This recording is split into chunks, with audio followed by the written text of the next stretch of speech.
Hello and welcome back to Magic and the Noise. Today we have a special show for you. I put out a public target for anyone in the remote viewing community to do a remote viewing session on and submit to me. And then I took all their data, I did group analysis, and I'm going to present that today with the viewers. And we're going to discuss the findings, the opinions, the controversies. The target for this month was the 3-Eye Atlas comet. And one of the reasons I said it is because I didn't have a position on it. Is it a rock in space? Is it a spacecraft? Is it something else? Drones from China. We're going to be exploring that today and discussing one of the most important aspects of remote viewing. How do you differentiate between data that's about a target, that's from the target, of the target, and data that's about the stories, lore, myth, beliefs, website blogs, fan fiction about a target? Because in the Akashic records and source and the data stream, all the data about our reality is encoded. And as remote viewers, we're accessing these records, and sometimes we're accessing a story about the target. Sometimes we're accessing the actual target. Sometimes the target is a fictional target. For example, are you remote viewing Harry Potter's wand as it exists in the fictional imagination of the author of the Harry Potter novels? Are you remote viewing the wand that was used by the actor in the movie Harry Potter? Are you remote viewing the plastic wand that's sold at a store that's the Harry Potter wand? When you're remote viewing something like Harry Potter's wand, you have to be clear as a tasker. What is it that I'm tasking these people to remote view?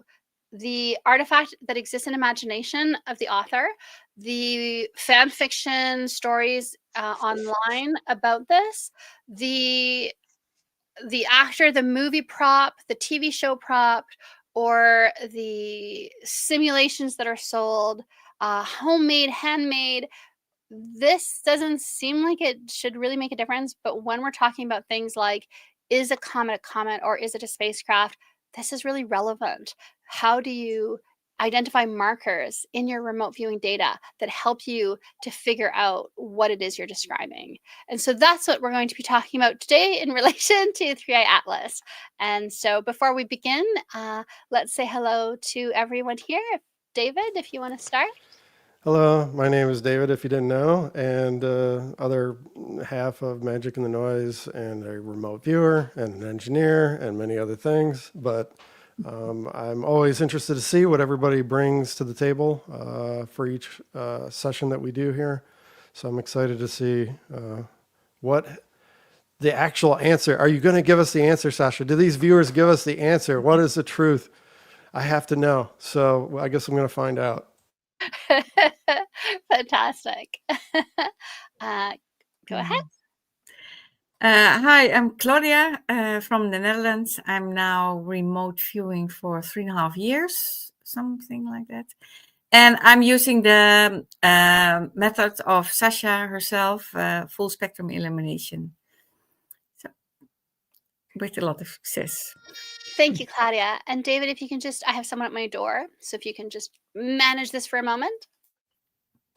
Well, go ahead. I think it's easy to manage. The next person. Yeah, that would be me. Everybody, my name is Michael. I've been remote viewing for about 1.5 to 2 years. And since January, I've been learning and practicing Sasha's full spectrum illumination method, which has really kind of helped me unlock my own abilities and kind of really learn to get to the crux of things just within the span of my own sessions there. So I'm really happy to be here and presenting. Hello, I am John. I am a remote viewer from the US, Kansas, and I've been remote viewing now for a little over 1.5 years. And I use the TDRV methodology. And yeah, I'm happy to be here. It's an interesting target. Can't wait to see everything.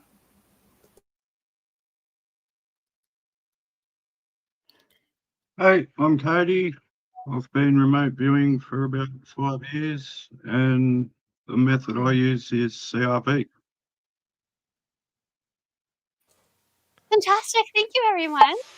Oh, a little bit of echo. Now it's gone. And so with that, we're going to dive into the data. We have a comment already about the clarity and intention, or maybe clear intention, from someone in chat. And I think that's in response to my question about how do you differentiate between the data. And my question to you would be, whose intention? The intention of the tasker, who's hoping you'll describe a space rock or hoping you'll describe aliens? The intention of the viewer that's trying to please the tasker or has their own beliefs. They're hoping that what they're describing is an alien target, or they're hoping that what they're describing is not an alien target. And then I think as well, sometimes the intention, so in this case, my intention was, I just want to know the truth. I just want to know what this is all about.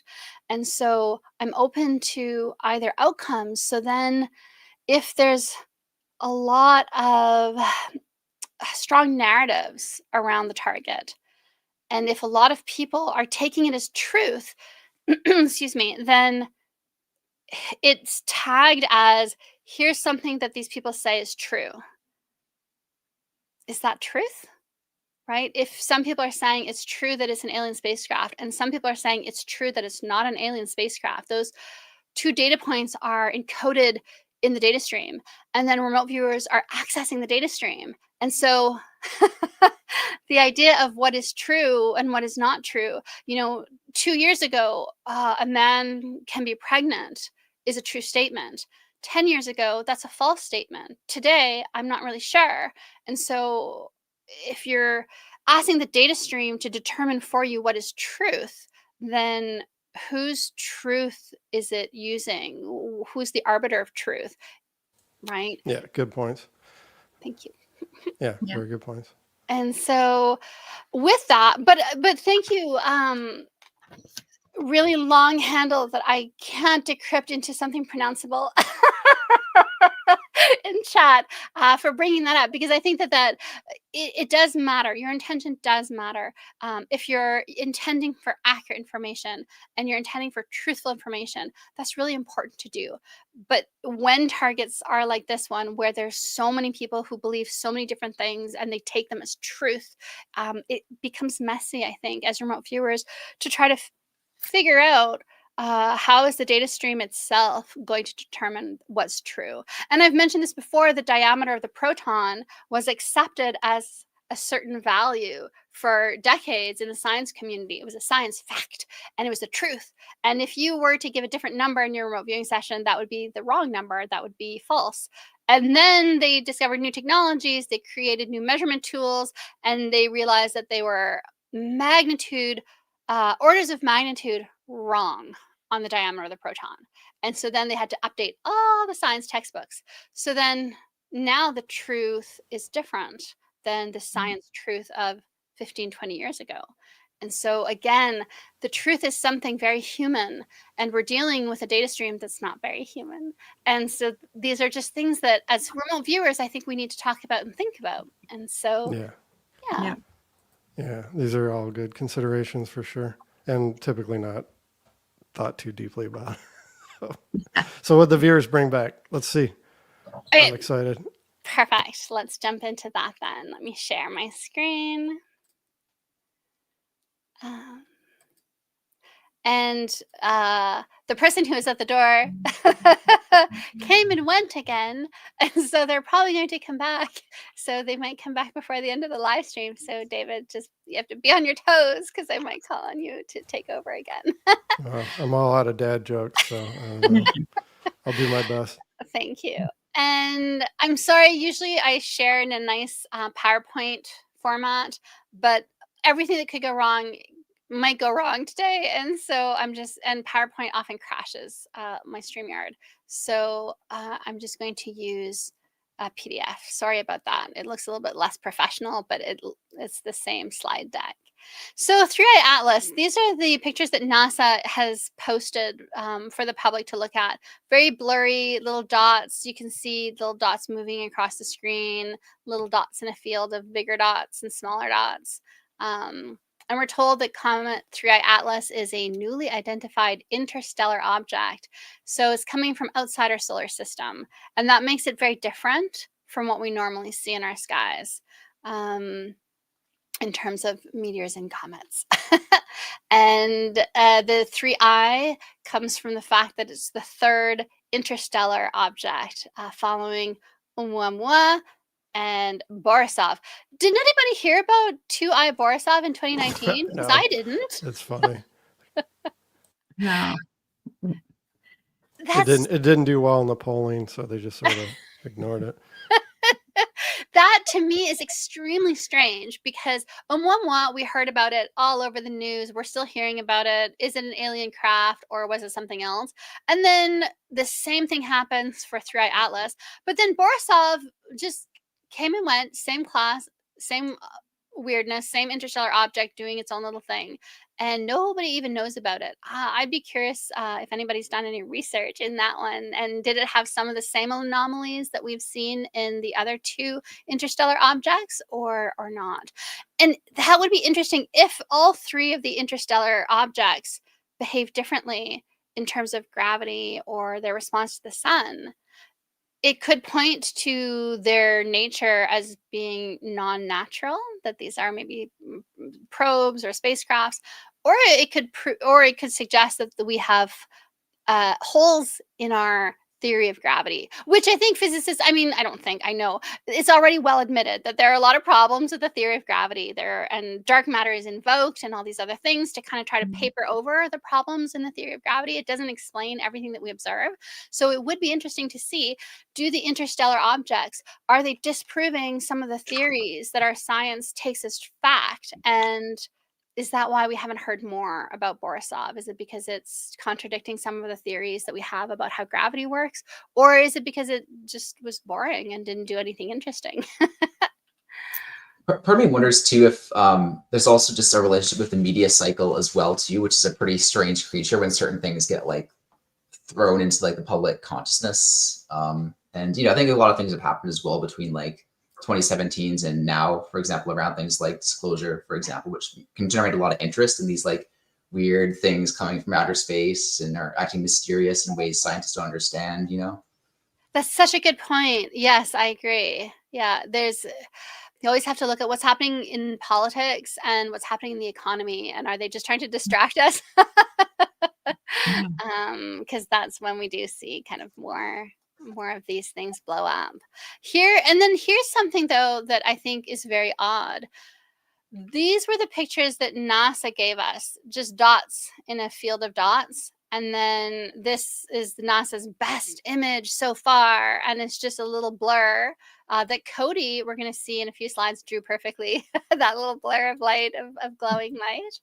But then there are amateur astronomers who are taking amazing pictures of this thing. And this is one in particular, even with the heat map. And that's strange. Why is NASA showing us these low-res little blurs when even amateur astronomers with $50,000 equipment are able to produce images like this one? Suggests something, I don't know, something's going on with that. So that's what makes it curious, I think, as well. And so here we have just a little overview of the comet sketches that showed up that showed that the remote viewers did have target contact. David, did you want to say anything a little bit here? I don't have the script. What is it I'm supposed to comment on? I wish there was a script. It would be so much easier. Is it something we discussed before and I've forgotten? What? No, I'm just kind of showing, when we're looking to, before we dive into esoterica, before we dive into unverifiable data, it's good to make sure that the remote viewers have solid target contact. Right. Right. In a verifiable way. And Yeah. so this slide is just an example of that. So we have Cody, his data here, he's looking up at the comet. Here he has the comet. Jeff drew the exact same flowery kind of comet as Cody. Claudia has it, Chris has it, Michael, and John has it as well, this energetic bloom. And we're going to look in a few slides at the connection between the flower aspect of this. But I just wanted to show this to say the viewers did show distinct target contact. Is that fair? Yeah, and my point, because now you woke me up out of my slumber. I'm like, oh, that was my cue, and I didn't pick up on The thing that, again, everything she said, so I don't want to repeat that, but the other key point here is that normally with remote viewing, especially when you're doing practice targets as a beginner, right? You're trying to understand like how well your skill is kind of working out for you. Your targets are all 100% verifiable, which means they have many, many, many pieces of independent specific details that generally speaking you can go look up or do the research on, which makes it easier when you're getting fragmented information as a viewer to understand like, oh yeah, I had, 6 or 7 main elements that were very much related to the target, right? But in this case, because again, we have all this stuff. It's alien, it's weird, it's this, it's that. Maybe true, maybe not true. In the future, if the thing comes and lands and the viewers all got that kind of information, we'll be like, holy cow, they did an amazing job. But right now, we don't know that. So we can only go off of the more specific scientific data. So I'm saying like a comet's very kind of basic. It doesn't have like a ton of stuff associated with it. So this becomes even more important to show that they have some kind of target contact to say like, my God, they were on target. Excellent. Because now you can trust that some of the rest of their data is likely correct. But if a person cannot even, get any kind of information on the target, then you start wondering whether or not, because that the rest of the data then becomes unverifiable is what I'm saying. And so that's where you're like, I don't know how to really judge this. So this is a good thing that Sasha is showing, that they had target contact, which means it's easier to kind of work with the rest of the data. And I do want to say, thank you, David. But there's also something that I've seen in the community where people think because I have correct data for the verifiable data, then that must mean that all my unverifiable data is also correct. And that's not the case. And so if your protocol is first establish that you have contact with the verifiable stuff, and now I can take on faith that everything else in your session is true, I think that's a really big problem, because that's not the case. You have target contact, but are you having target contact with the nature of the target, or with the fan fiction about the target, or with the stories, the islands of belief? And we'll talk about that in a couple slides. So a little bit of information for people who are interested, or for the few people who don't really know much about it. But I actually was in that camp because I was ignoring as much information about it as possible to stay uncontaminated. So now I have to kind of catch up.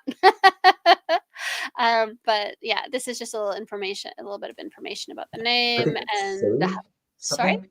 Yeah, just one thing I wanted to Oh, add as well. If you could pull up the image of the commentary data again, or just the drawings for it. One thing that I did notice was quite a couple of mentions of things like blue and yellows as well, which from what I've seen looks like definitely like the comet itself. And from what I've read as well, that I think the blue in comet, some people think it's related to ionized carbon monoxide, and also things like nickel as well too.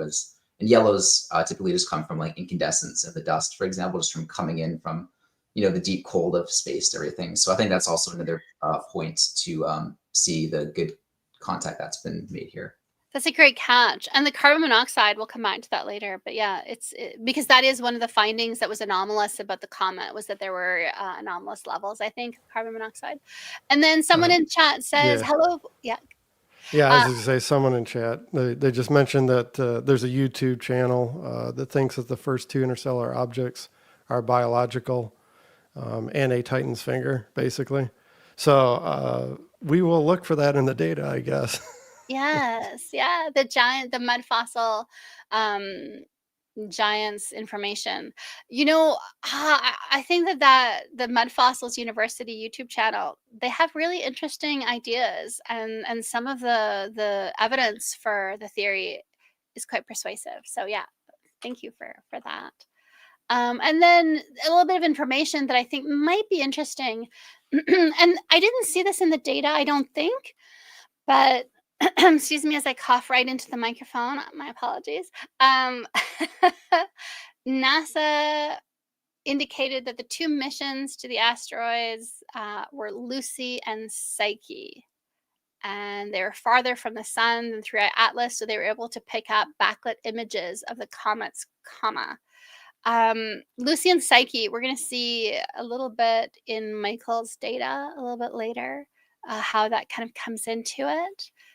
Just putting a note there to keep that in mind. And of course, Lucy is Lucifer. So we're talking about Lucifer and then Psyche, the dream, the mental, and how that comes into something that might be propaganda, a psyop, or trying to obfuscate something that is of anomalous origin. Yeah. This is more information about it. If you're interested, you can pause the video and read up a little bit, but some of the points that I wanted to make. So 3i Atlas is unusually nickel rich. In my tasking, I had asked the viewers to describe what it's made of, and we didn't really see strong data about nickel standing out as something anomalous. And so I'm just putting that out there as that's interesting to kind of think about. And what does that mean? And then how much does the sun alter its path through the solar system? NASA and Avi Loeb. So Avi Loeb is a scientist who's come out and said this comet is an alien spacecraft. It's not a natural space rock. And those are the two positions that people are kind of fighting over. Avi is saying that the trajectory is anomalous and doesn't match what we would expect according to our laws of gravitation, of gravity, and space objects. But NASA is saying that the eccentricity of the path is normal and standard for an interstellar object. And I just wanted to note here, because I noticed this but didn't have time to update the slides for it. In this particular target, you're going to see that for some reason, a lot of the information that I was looking at when I was doing my analysis seems to have broadcast a little bit into the remote viewing sessions. And one of those, I think, is this zipping. Because we have, you'll see in the later slides, 2 remote viewers who had this sketch, very similar sketches of zipping and this idea of a zipper and zipping. And I don't know how that kind of correlates with either theories about the 3i Atlas, but I do find it odd that the quote that I chose to put in the slides is that NASA is saying that it's going to be zipping straight out of the solar system again. It's zipping out, going on its way as a space rock. I think that means something in terms of where the remote viewers are going to get some of their data, or maybe what I'm looking at and I'm putting out there. So for the audience, just you can let us know what you think. Is that, but we'll look at their actual sketches later. Before we get into that, I wanted to play a very small clip of Daz Smith's Daz Chat on his YouTube channel, Remote Viewed. Daz did his own live stream about the 3i Atlas comet a couple of nights ago. And in it, he mentioned that he felt that his own data about psi energies, telepathy, and occultism relating to the 3i Atlas was a reflection not of the actual comet and technology and telepathic beings, but he thought it was more the social constructs that people are creating in consciousness, these ideas, these beliefs that people are elaborating on based on what they believe, what they want to believe, what they want others to believe, or on what they know can make money by saying online. And so he was saying that he felt his data wasn't coming from the comet itself. It was coming from the stories about the comet. And for that, because of that, he was dismissing his data. He was saying, you know, this session is not giving me information about the comet. It's giving me information about what people are believing about the comet. And so I was just going to play, should I play that little snippet of Daz saying that? I think that would be fun. So so I'll just set that up.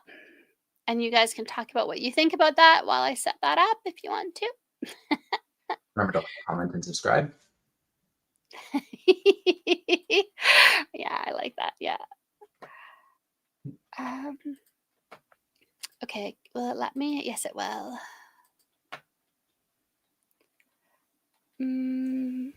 Yeah, these are all good points to consider with remote viewing. The community talks about it sometimes, and a lot of times it doesn't. Like Daz is one of the few, I think, that kind of brings this up frequently. I know Glenn has brought it up as well. But I'm saying in a general sense, I don't think it's probably discussed as frequently as we would like to see. And so I'm sharing this for, I'm sharing the wrong link.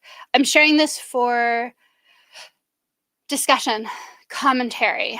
So fair use, just because we're not just uploading his content for our own views. We're actually doing a commentary on it. And I just have to make sure I'm picking the right one. There we go. Okay.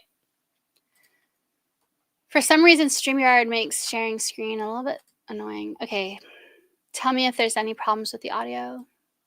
My impression when I got my data back on the night was because I was getting so much esoteric psi-based data, I felt that because I didn't get any solid Free Atlas data, I didn't think that this psi stuff was coming from Free Atlas. I felt like I was picking up social constructs of people talking and thinking about Free Atlas in a way that was communicating it, or in a non kind of verbal way. That's my. I think it's very brave of Daz to be saying this, because I think he believes it, and I think there's truth in what he's saying. And a lot of people would not say it because you can get more views and more clicks by saying, "I remote viewed the aliens." And so I do have to say I respect Daz for doing that. Impressions from it anyway. That's the only time I've worked this as a remote viewer, as I said. The other project I worked was when I worked Dimmy, and I think Carl's here as well against this target. And I think they might tell you a bit about what they got working it. Okay, so we'll leave it at that. And then I'll share the other one because he talks about it again later. Whoops. I have to stop sharing and start again. So yeah, this is just commentary on this. And can I find the right link? You guys can talk while I'm doing this, just if you feel like it. The comments, zipping 3i Atlas is moving fast. Relatively speaking, it's much faster than most asteroids or short period comets. So that's interesting that there's an actual factual relationship between that word and a specific, unique aspect, right? Because again, with remote viewing, these are the things. Sasha and I are keenly aware that many of the remote viewing sessions out there lack what we would consider to be, and I'm not trying to say everybody, there's lots of people that get good data, but I'm trying to say in general, what we like to see is more specific details, because unique specific details, because that tells us, wow, they are absolutely on target. It's very clear, right? But if somebody just says, there's a storm coming, and then they, and then in the future there's a storm, and they assign it like that was a storm I saw, and it's like, well, but was there any specific details that linked the storm, that particular storm, to your session? I don't see any, so I don't know what's going on. So unique specific details to me are really useful. So that was great information from the chat. Definitely. Okay, will it let me? Yes, it will. Okay. And let's just look at this little piece. On most other, on all other targets, using remote viewing, I always touch, taste, smell, and do everything about the target using my normal clairs or senses. But as I showed in my session on this that I did blind for Future Forecasting Group, there's not one piece of data in the 9 pages that has any physicality to it whatsoever. So I didn't have any textures, tastes, smells, or anything. It was all very strange, esoteric kind of target, which is intangible and non-physical, which afterwards, once I had the feedback, led me to believe that I wasn't picking up anything to do with a physical object. So my data was completely, I think, picking up on on people's false myths and beliefs about the target in this one, because there was no hard data in mine whatsoever. So again, I want to say to Daz, thank you for being honest and brave enough to actually put this out there, because a lot of people in the community really resist that. They really try to give their audience what they think will please their audience and tell them what they think they want to hear. And I think for Daz, being in because he's also a little bit in the UFO community. So trying to say, look, I have data about esoterica, about telepathy or whatever it is, these signals, these strange energies, but we can't use these to support the theories about a non-natural origin because it's not valid data. It's two-dimensional data. It didn't come with all the aspects that usually come with it. And that's one thing I really encourage remote viewers to do, is start to look at what are the markers in your data gathering that help you determine when you're describing something fictional, when you're describing an island of belief, or when you're describing something that's tangible. What does that look like? What does it feel like? Is there a different taste to the data? And like in Daz's, he knows his own data. He knows he usually gets smells and textures. Here he didn't. So he was saying there's something odd here. So I think remote viewers should be paying attention to those things when we're working targets that are unverifiable. I think that's a really, really important thing to do. So thank you to Daz for putting that out there and opening that conversation. And that's the conversation that I kind of wanted to continue here today. And so let me get my slides out. What do you guys think about that? What's your response to what Daz was saying? And what's your experience of this, of feeling differences in your data? Well, I can relate to that because I had the idea I was all over the place, and not really getting grip on something. So, grip. So I had a hard time with it. So maybe that's causing it. That there was a blur. Yeah, I can imagine. I can relate to it, what he's saying.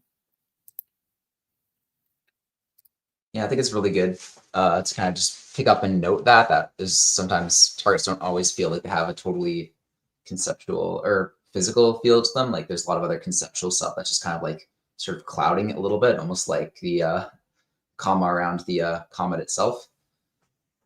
So yeah, props to kind of bring that into the conversation too, because it's definitely easy to just do the appeal to people's wishful thinking, versus like actually like treating it like a scientific craft that it is and it has potential to be.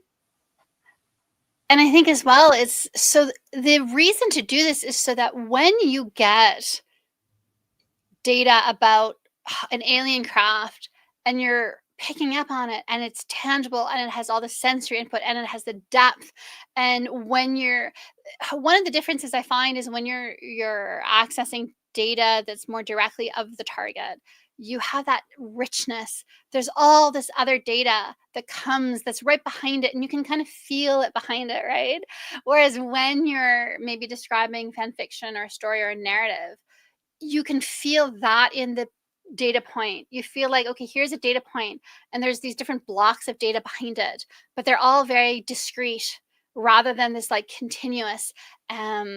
These are little, and maybe that's how I experience it, and maybe you experience it differently as a remote viewer, but these are things to start to learn. How does it feel like? What does it feel like? And I think that's maybe something to practice on, would be fictional targets, movie targets, to start to figure out where's that thinness in the data.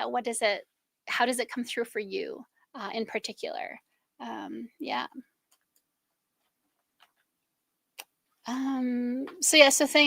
This is more of Daz. There's this transcript, and when I shared, you could see the timestamp. So if you want to go and watch that for yourselves after this live stream. And so islands of belief are when a lot of people believe something strongly, vividly, fervently, or a few people believe it extremely vividly, extremely fervently. It creates these egregores, thought forms, islands of belief in the data stream, in the Akashic records, in source, that start to feel more fleshed out. They start to feel a little bit more like they're real. That's where you have to press harder to feel the thinness, or you have to press harder to see how is this different from data about something that we would deem true. Does that make sense? Or do people want to say something about that? Yeah, I mean, for me, it's the same thing. Usually when I get something that is, even if the target is not, like the target could have portions of it that are correct and portions that are false or conceptual, or not conceptual, but fantasy, right? So I'm saying it's not necessarily always like the whole session's fantasy, could be, right? But it could also be a mixed bag, and you have to be aware of that. But yeah, same thing as you. What I find is typically when I'm on to something that isn't real, there's like no depth. It's weird because it's like because normally I can get like this ton of data. So it's like I kind of go into something, it's just like explosion of information, and I'll go into something like, that's weird. I just like nothing, like just a surface level piece of information. Okay. Right. And maybe it's like, hey, I got noise. Maybe I'm off target, right? There's other possibilities. But when you start to see that within your session several times, because I'm normally, I don't get that constantly. I get like lots of data. So it's like a very significant shift in the quality of my work. All of a sudden there's lack of depth, exactly like you said. It's very interesting. And you can logically understand when you get feedback and you kind of see the target and you review your data, you're like, oh, like it logically, it starts to line up. So. And Cody basically has in his session exactly what you're just describing, David. So Cody, do you want to tell us a little bit about what you felt here, how this came through to you, your data? Yeah, so that came through. I got an ideogram for human. So I moved to that, and I think like the second or third descriptor I got was he's full of shit. So I moved to that, and yeah, it kind of just felt like someone making money off talking about something that isn't exactly true. But it came through pretty strong, and it's normally a good sign if my spelling goes to shit as well. That's funny. That's interesting, like observation, right? Because another part of this is tricky is the ability to be aware. It's one level to kind of start to pick up on patterns. It's another level to, in the moment, to be able to sort of shift your awareness to be able to pick up on other levels of information that have nothing to do. It's more with your own psychology. It's more to do with other aspects of yourself. So I'm just saying, that's great, Cody, that you've picked up on these kinds of things. It's really critical to improve the quality of your work. Also, somebody asked something in chat. Yes. Okay. So before we go to the chat for Cody, what I think is interesting though is that you're saying like someone's lying to make money, and we could just to be playful, we could say, is it NASA that's lying to make money because they show us, oh, look, there's a rock in space, and, keep funding us $52 million a day from the American taxpayer to keep showing you these very blurry pictures of rocks in space? Or is it the people who are putting out the idea that, oh, look, it's a spacecraft in space, and give me this money on my YouTube channel so that I can make more videos telling you that it's aliens in space? If you wanted to, you could argue for either one, kind of profiting off of the media attention to this. So I just wanted to add that in playfully. And then the person in chat is asking, is there a way to probe specifically for the concreteness of a target? Yes, you can. You can probe for there are different ways of doing this. You can probe using your intention. You can probe using the tasker's intention. You can probe using the data stream itself. You can say, show me what I would deem true. You can say, show me data. I mean, for the Harry Potter's wand, if you're trying to determine, am I describing the prop in the movie or am I describing the imagination, then you might kind of try to go for the sensory cues. What does it smell like? If that's not described in the books and you're getting a smell of plastic resin, then maybe that's the prop in the movie. However, is it just your associations that are bringing that from your subconscious and it's not data stream data? And this is why it's so tricky. This is why so many remote viewers are getting such conflicting information, and we have remote viewers saying that it's a space rock and we have remote viewers saying it's a spacecraft, because you really have to have a lot of experience and you really have to know the flavor of your data to start to be able to distinguish between the two. And I have found, for me, it often comes through as something completely different as well. I suddenly lose interest. I'll be in the middle of my session, and when I do remote viewing, I'm so passionately curious, and it doesn't matter what it's about because it's information and ideas and it's so fascinating, and so my curiosity level is always at its highest. And when I'm doing a session and all of a sudden my interest goes to zero, I am 0% curious about this. Even if the data is super interesting, super cool, fascinating, new, innovative, I'm just not interested. I'm bored. And now figured out that pattern. If I'm doing a remote viewing session and I suddenly feel this wave of boredom, it usually means that this is a fictional target, or I'm describing fictional data about the target. I'm probing, and I'm just finding myself in fan fiction, in stories and myths and islands of belief. So that's something that I've newly figured out, like, oh, that's what that pattern is. So that would be a good marker. And I think it's because I feel after the fact like that's a bit of a waste of my time. I would rather be doing remote viewing sessions where I'm providing useful information. And so if all I'm doing is talking about, if I'm describing Harry Potter's wand in the author's imagination, then there's no point in describing what it smells like or what it's made of, because it's just in her imagination. So that data, I'm wasting my time if I'm probing for this stuff that it's irrelevant. So that's, for me, something that I've recently learned that I think might be useful for others. Did anybody else feel that way, or in this particular target? No. Okay. Just I was gonna say I didn't feel it really for this target. For a previous live stream we did, where we did work a group fictional target with like a UFO and an alien like promising rapture with cotton candy, I did definitely feel like the world was kind of like very kind of shallow. And even with some of my like imagery that came forth, it was like a couple of people around like almost like a very small like campfire, or like a very kind of enclosed sort of environment. It didn't feel very like spacious or open. It's kind of like you see some science fiction movies and they have lots of these broad ranging shots. You can just like almost feel like if you just like look there, you can find something interesting and just continue exploring with that. Whereas if you're just like seeing a movie with like you're just in a box or whatever, it's like, okay, like your mind's kind of like wandering almost, kind of looking for other things, but there's just nothing there. That's a really good point. Yes, when you're on usually something that's maybe more real, more tangible, there's an endless amount of places you can go and ask questions, and the data will come back about everything around it. Whereas if it's not, then usually it's very bounded. Yeah, that's a really good point. Yeah. Okay, let's go back to the slides. And for the audience, people are, saying, someone's saying, I've recorded UFOs flying around the space station.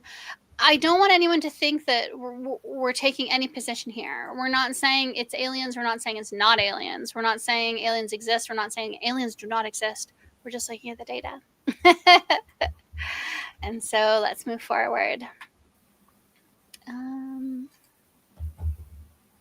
If my computer will let me move forward. Your comment, Michael, makes me think of like a 60s TV set where you can kind of see that they're fake. Like they're very not much depth to them, right? You can kind of see right through the sets because they're so old, they're very simplistic and cheap, kind of put together. Yeah. Okay, so here we have more data from Cody. This feels like an experiment done of whatever it is I'm describing. I had censored that. I'm using the wrong slide deck. It feels like it's a laser, and the blue feels like a piece of the thing that fell out of the sky. So I think the idea of an experiment is really intriguing here. Yeah. Do you want to say a little bit of something about that? How that came through for you, Cody? Yeah, that came through, I think, towards the end, but yeah, it definitely felt like someone had a piece of it. I don't know how, but yeah, and they were like shooting a laser at it. So That's I funny. don't really know nothing about comments, but maybe Yeah. they found a bit. Okay. And I'm just having a little bit of lag. I do apologize. It's just PowerPoint. So, and this isn't my most. I don't think this is my most recent presentation. So at some point when someone's talking, I'm going to switch over to the other one. But because of the lag, it's a bit annoying. It'll take a bit of time. So I'll wait until we're more deeper into conversation. And so here we have data from Chris about compartmentalization, islands of belief. It's funny to me because I was starting to, as I go through all the data, and I'm thinking, oh, some of these people are pointing to these islands of belief.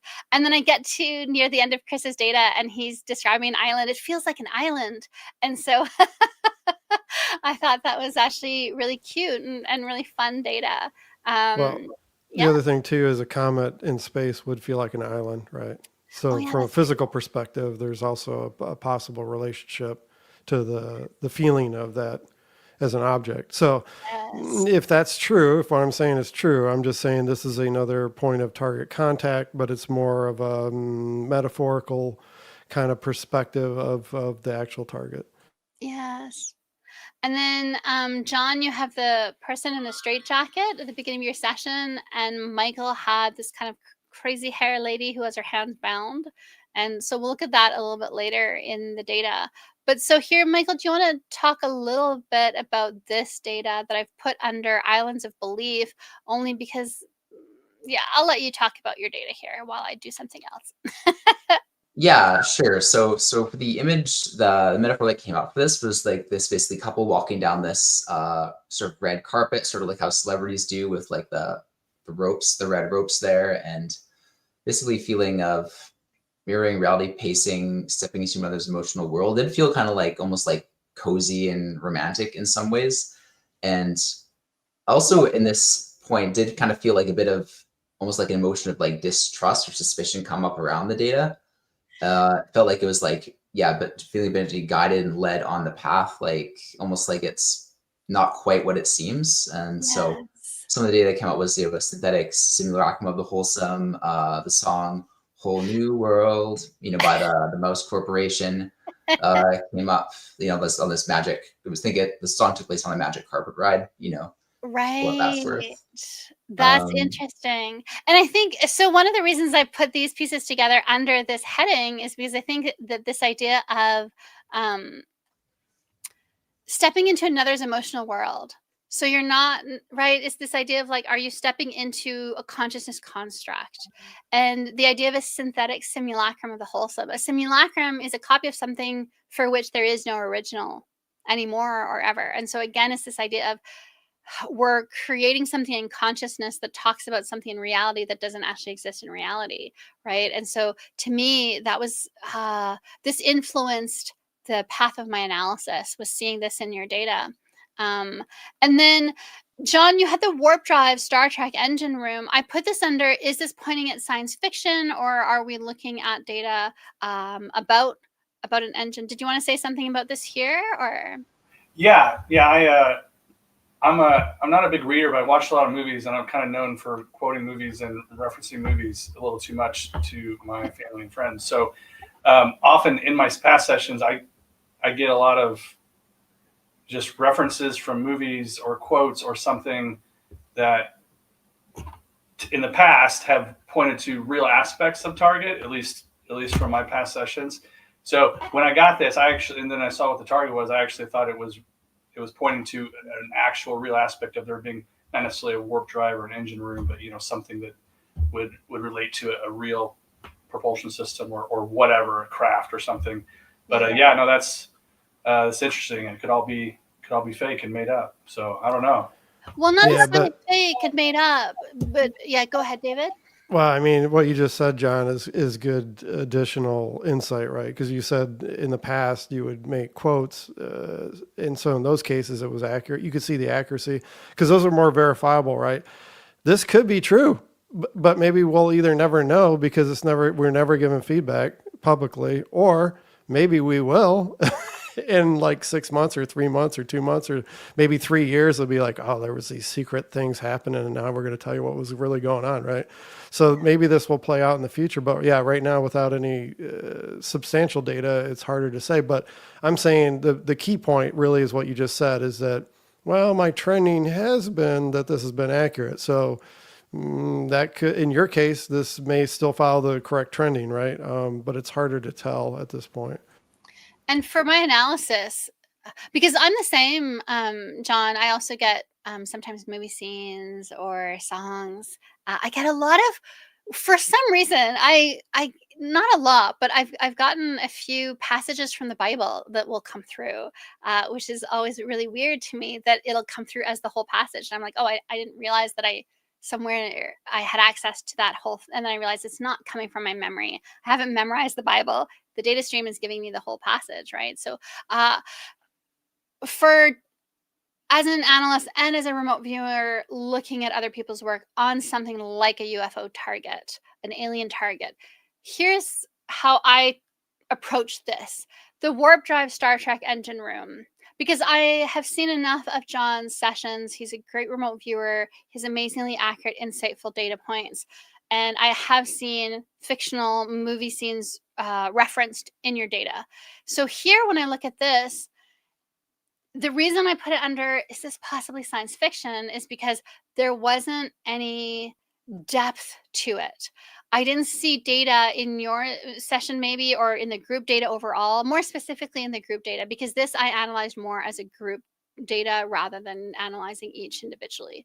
And so I didn't see a lot of data that would support a propulsion system. I didn't see details about a propulsion system.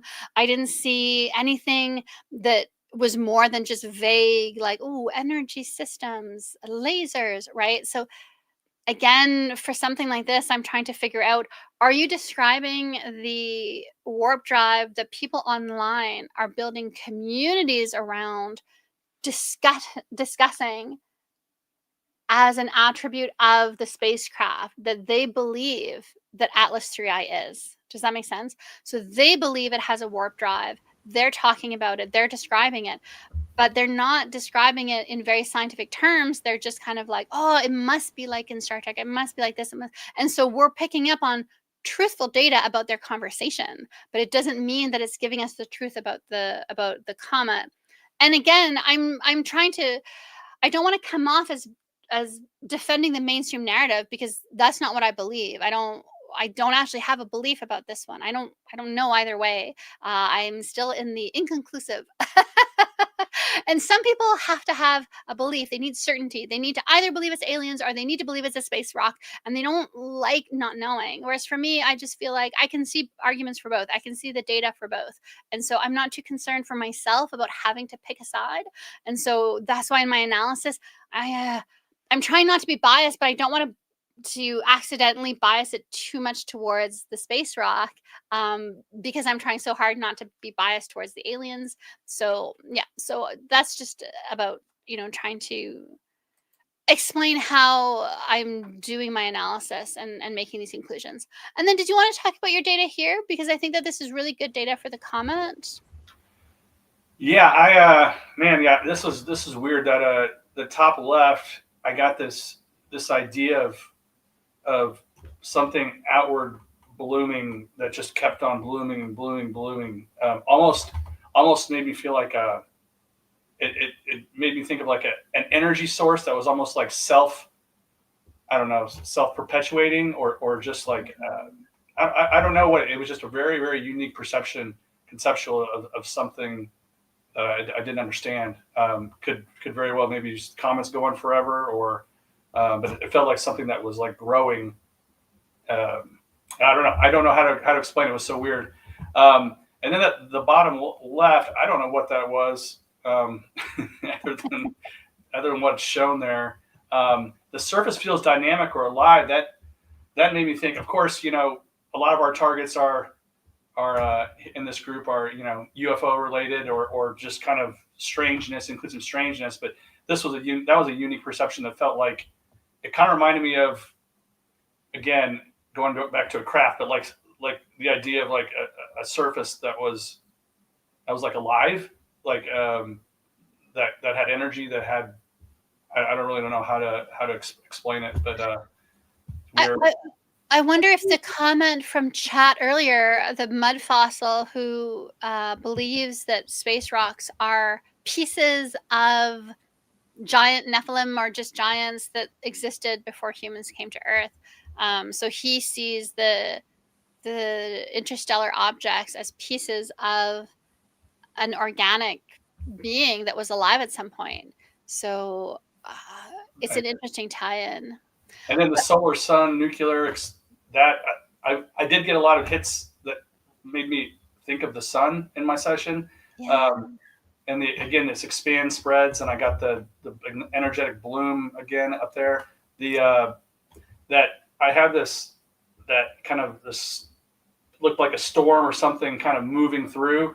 I actually, when I saw the target, it made me think of the solar storm or the CME or whatever that I heard that it that passed through it or passed by it, and people were talking. I don't know. I didn't really read it, but it sounded like people were talking about how it reacted or analyzing how it reacted to that. But yeah, I don't know. I got a lot of weird stuff. So I think this is really good data. And so the moving through the storm, I also kind of remember now seeing some headlines about a CME, and the comet was moving through the solar wind, the solar storm, essentially. So I think that this is amazing data that's describing that quite well. And I'm wondering, when I saw that it keeps expanding outwards forever, that the solar sun nuclear expanding and spreading, I can see it in two ways. Either if we're looking at it as an alien spacecraft and it has some kind of some kind of an energy propulsion system that we don't really, maybe is related to nuclear energy, maybe. But I think that for me, looking at this as a whole, it seems that it's describing it's flower-like, it's a bloom, it's a natural system. And I know that when comets come closer to the sun, that's how they develop their tail, because then all the frozen gases start to become gaseous. So they're ice, and then as they approach the sun, they start to become gas, and then it starts emitting a tail. So I was wondering if that's, and even the idea that the surface feels dynamic. So it's this frozen rock, and then as it comes closer to our sun, it becomes alive. It starts outgassing. All these things start happening. The carbon dioxide changes form, and so it's developing a tail in response to the sun. I don't know. To me, it kind of, and even the pulling in different directions with this kind of object that looks a lot like the shape of the Atlas comet. I wonder if that's one of the things that I've seen just in passing in the last couple of days, is this idea of like Jupiter's gravitational field is pulling it this way, and the sun's gravitational field is pulling it this way. And so then that's affecting its trajectory, and it makes it a little bit unpredictable. There's like a three-body problem that people talk about, where when you have multiple gravitational bodies that are influencing an object's path, it becomes unpredictable. And so I'm wondering if that's what this is pointing to. Did they actually bring up the three body? I didn't read the articles. I just saw the headlines. Oh, okay. I'm just wondering, because it's like, it would be funny if they tried to incorporate that into this target. And that does make sense, Sasha, the pulling different directions. As you said, that actually fits some past targets I have, where I've had things pulling in different directions, as not necessarily gravitational in those other cases, but my data is almost always conceptual. I don't get a lot of like specific hard data about things.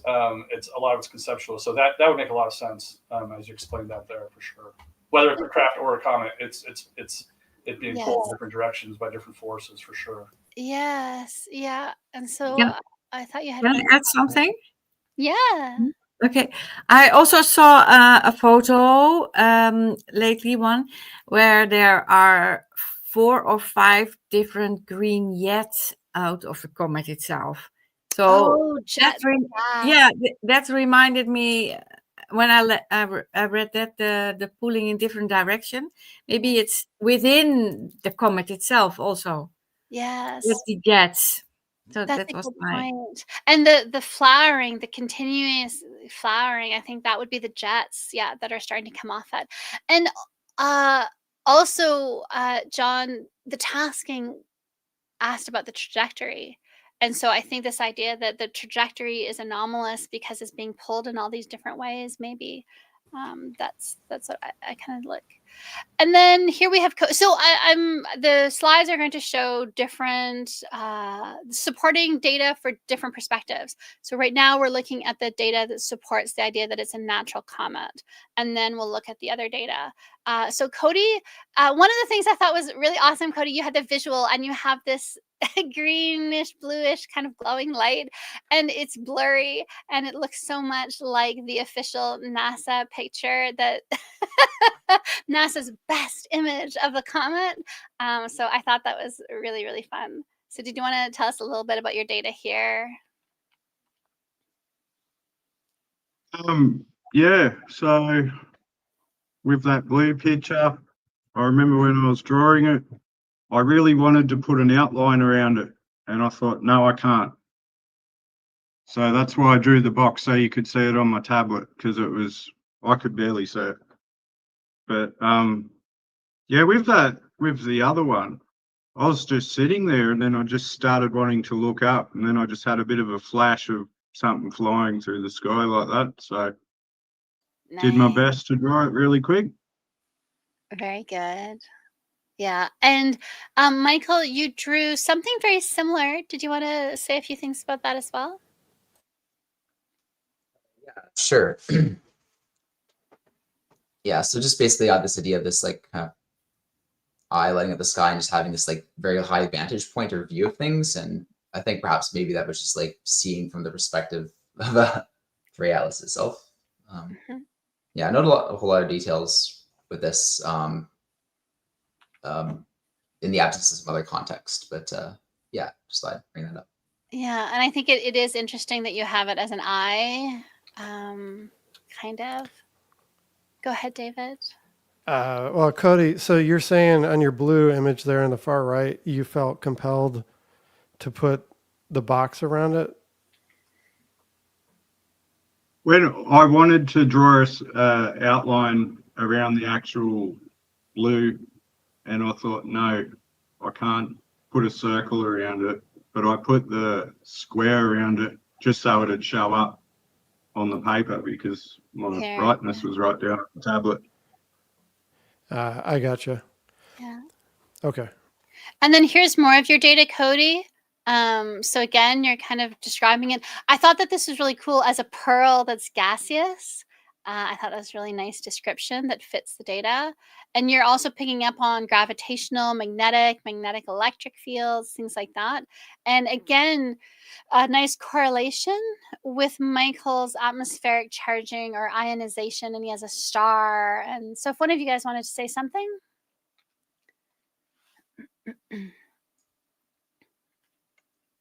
Or we can go first. So go that's ahead, Cody. pretty much all the same thing. And Cody, I do think, Michael. well, I wanted to say here on the bottom right-hand side, your picture with the green lines on the gray, it kind of does remind me of John's idea of this surface feeling dynamic or alive, and the way he's drawn it here. I think there's something, the underlying pattern of data is the same and it's expressing itself slightly differently. But I think I see that there in the two. And then Michael, you had all this, you had the sketches as well. And did you want to talk a little bit about your data that's related to the comet here? Yeah, for sure.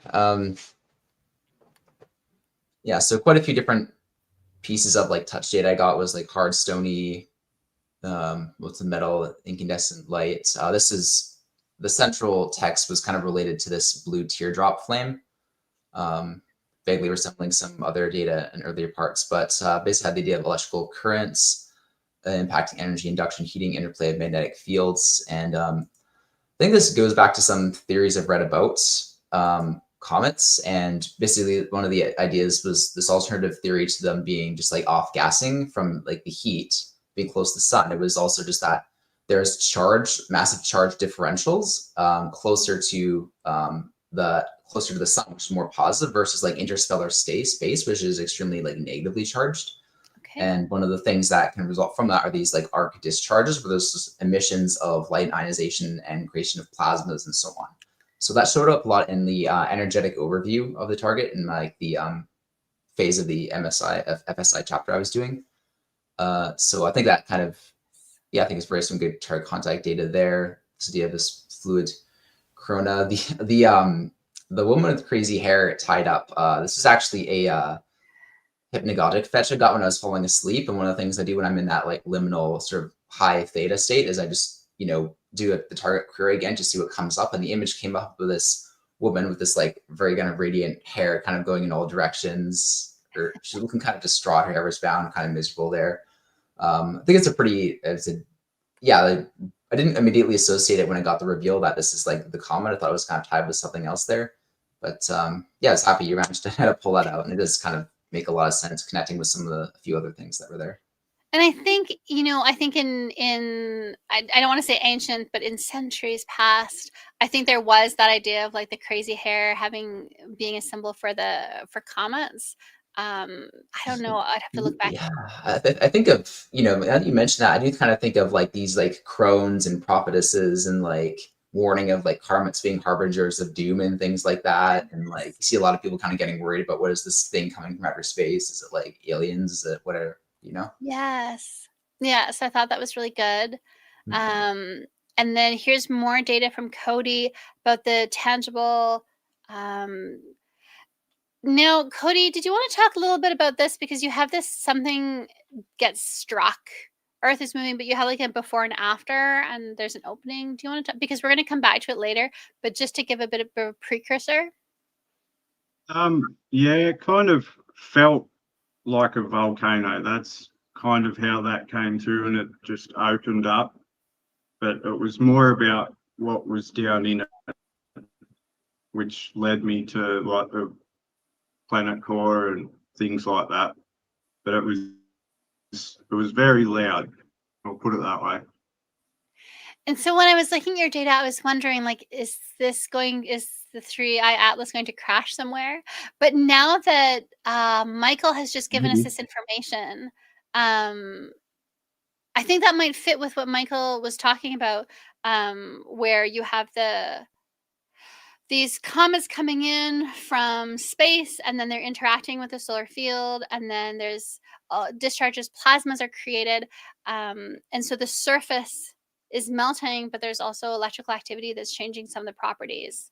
Does that make sense? I'm running on 3 hours of sleep, so I'm trying really hard to be coherent. But if someone wants to fill in the details there about what I'm trying to say, that would be awesome. It makes sense. And, Michael bringing in the extra pieces of information I find to be interesting because I had not heard that before. But you can see the connections, right, within the data. So research is important. Yes, exactly. Knowledge about the target is important. It's very useful. Yeah. And Chris isn't here, and so just looking at his data, he was also getting images of the sun being very bright, but then something like a black hole or dark energy, something dark coming close to it, and these being these opposite forces. So I think that actually fits in with what Michael was just explaining, and something pulling in the right and the other pulling on the left. So that brings us back to John's data, right? Everybody's pulling on a different side of it. It's being pulled in all these different gravitational fields, gravitational wells, maybe. And that idea that it's about balance and finding the path, the trajectory, the balance in the middle. And he's seeing something weird, visual, like a voyage through the stars. And so I think that's a good fit for an object moving through space, interstellar space, light speed visual effect, creating a result by the reaction of opposite forces. So again, Ashley, this is a really good summary of what Michael was talking about. And so I think that's really interesting. and just some of the similar imagery with John's sun and the expansion as a result. And Michael, again, your sphere and the same kind of idea. And then I just thought there's this image from, I think it's the 15 or 1600s, a battle over Germany, and they saw UFOs, but also comets in the sky. And the sun was the central aspect in the image. So I just thought there's some links to what we're talking about. And then here is the link, because where Chris is talking about this, he's talking about a knife. Oh yeah, I forgot to mention that, sorry. And we're going to see it in Claudia's data as a dagger. And you see it in this wood carving that was in the newspaper in the 15 or 1600s in Germany about what they saw in the sky the night before. And you can see that they represented, so they have UFOs, they have unidentified aerial phenomena. Maybe we should call them UAPs. And they have orbs that could be, these could be the plasma orbs, because Michael, you were just saying that it emits plasma as a reaction. But we do know that the daggers in the sky, that was a way to represent comets.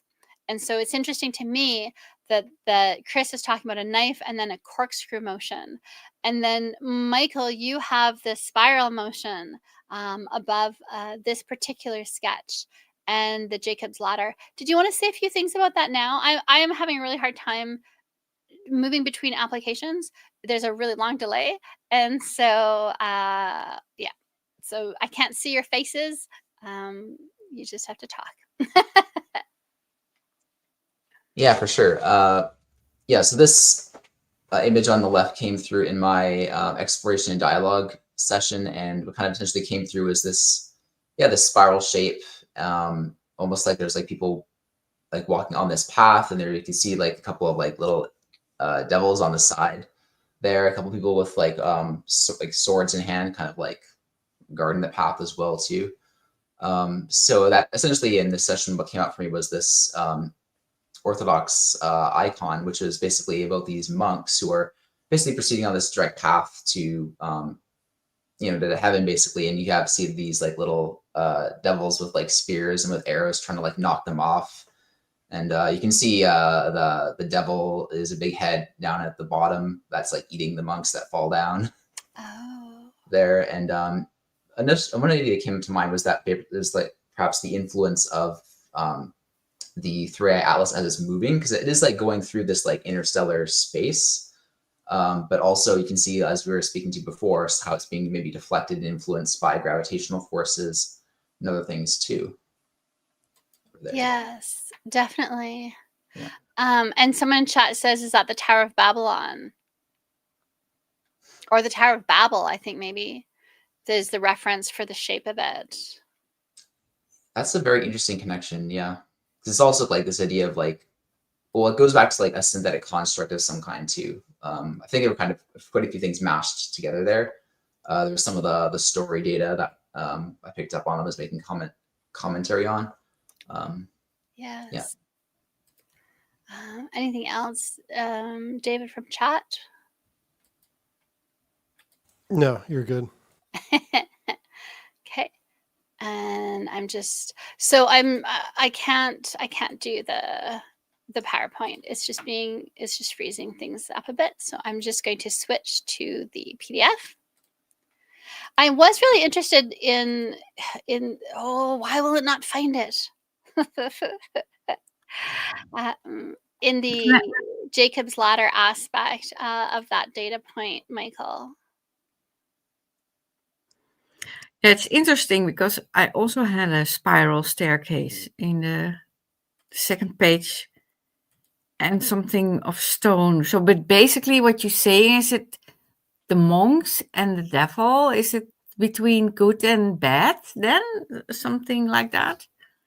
Yeah, like during my Target 5 data, basically some of the information that came up primarily was just about, since I tied it in with like human awareness and kind of navigation of the world, I think what was really shiny for me for this target was just some of the media sensationalism that was coming around with it, and like some of the theories that were going on.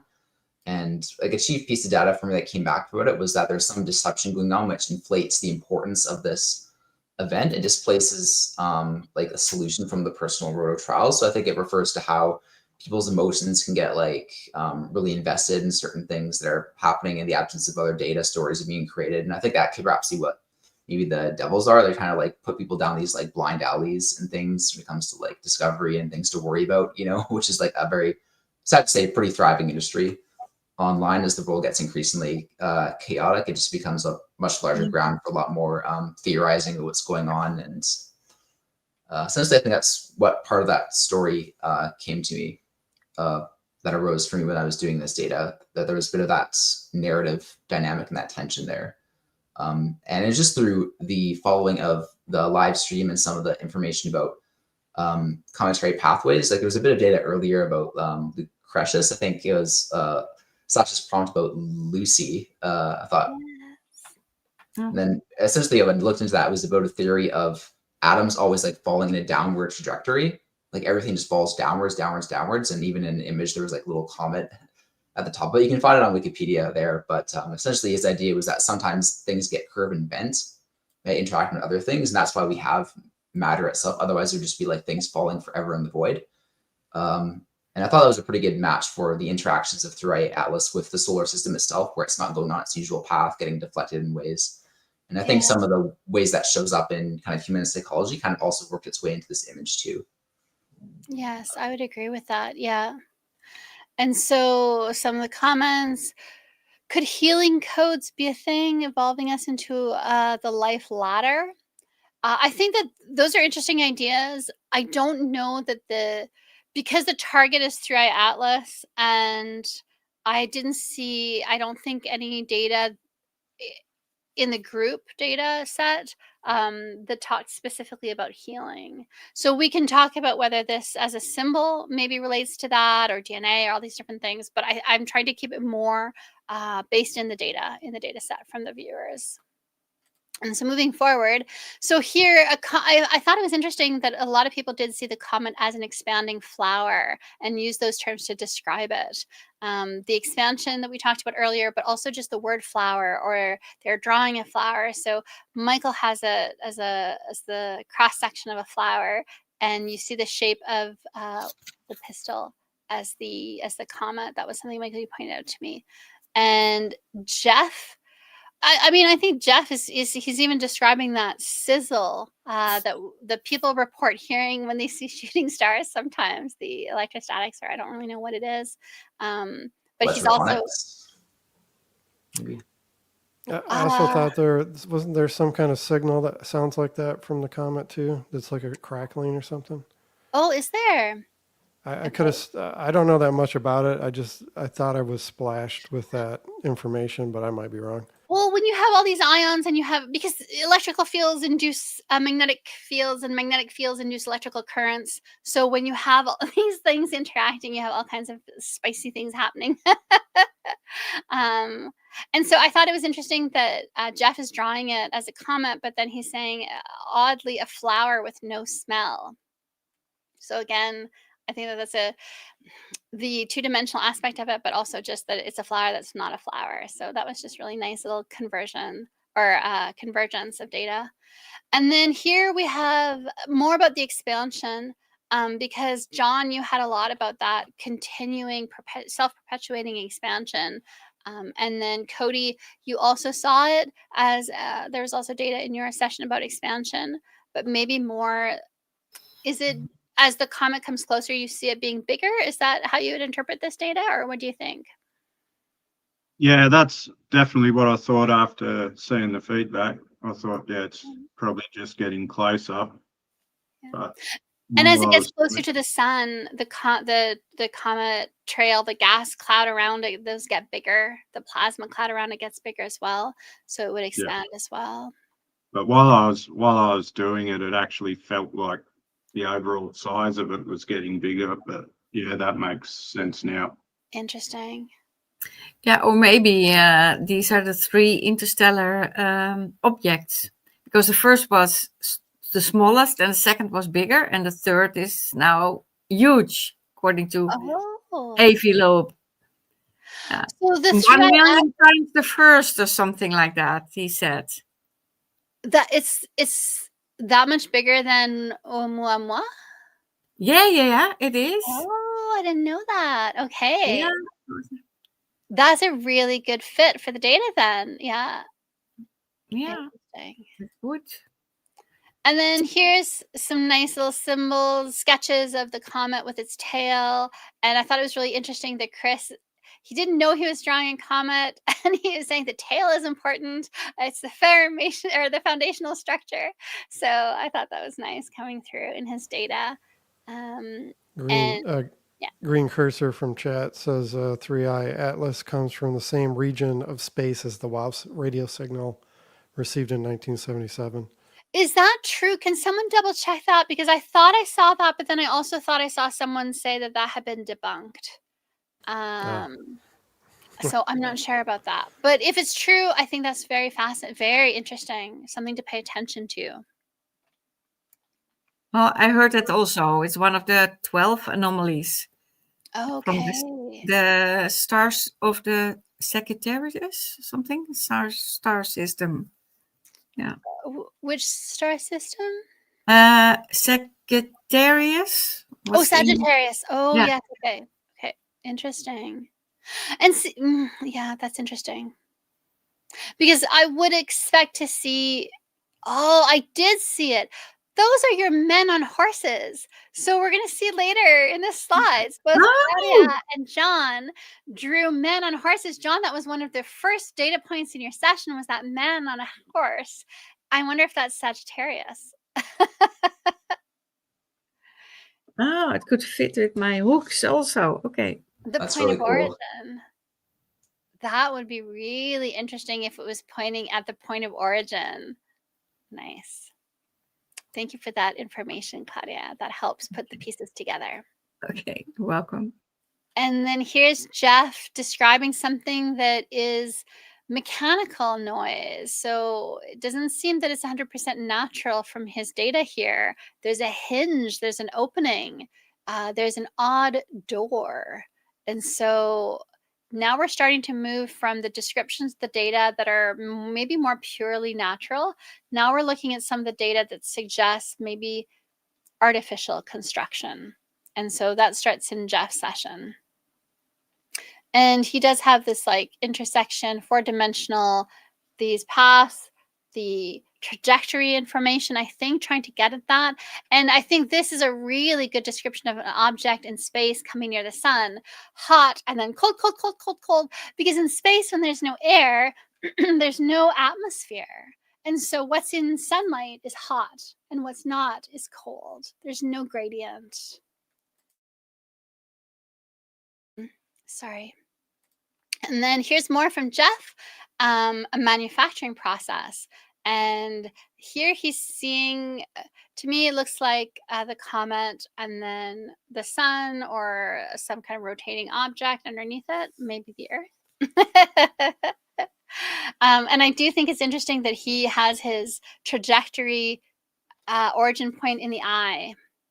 So that, I think, that fits in, we'll see later, with maybe the drone idea or the hologram idea, the idea that the manufacturing, the origin point of the image you're seeing is in your own eye, right? So maybe an optical illusion of some kind.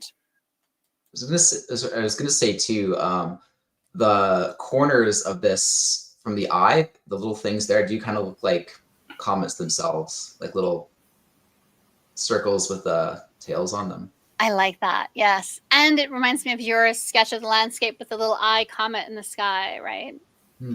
One other thing on that, I just, on the manufacturing process, I did have written down on my data factory.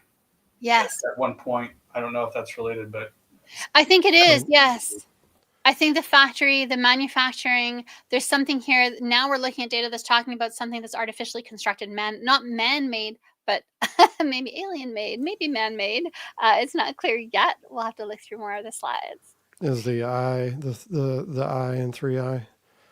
Oh, yes, of course. Nice catch. And he has 3 points, right? Doesn't he? 1, 2, 3 outside the eye. 3i. That's hilarious. That's so literal. awesome.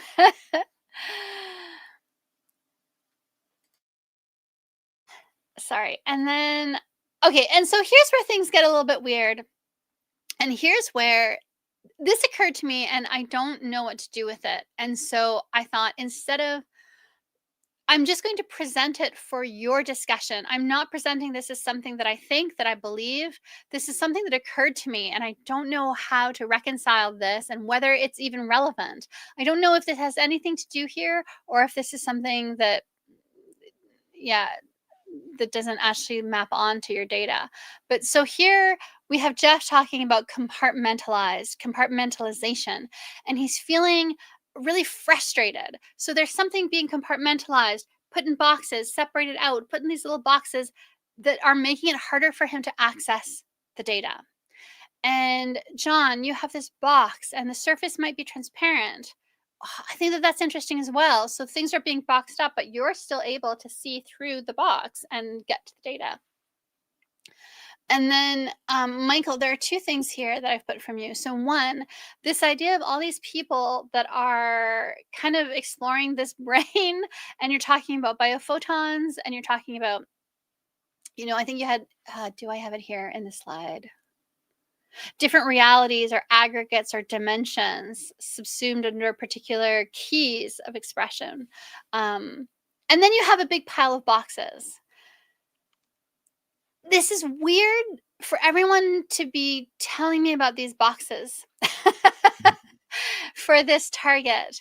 And I think I know why, but no, I don't think I know why. This has occurred to me, and I don't know if this is related.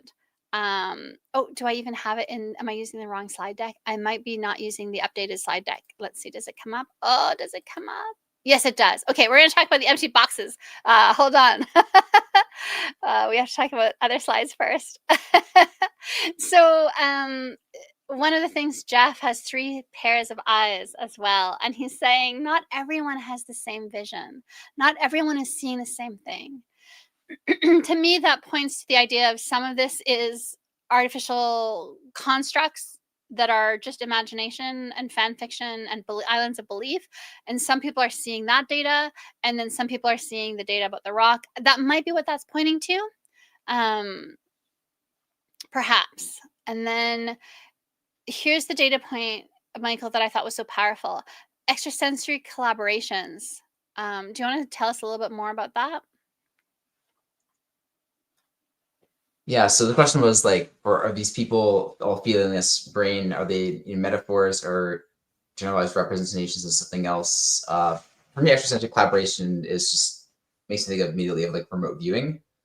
And also the idea of influencing came out as well too, and how these collaborations are mediated. Got the image on the right, which is this dense, dark kind of mesh or wiring, which made me think a little bit of like the storm data a bit earlier on.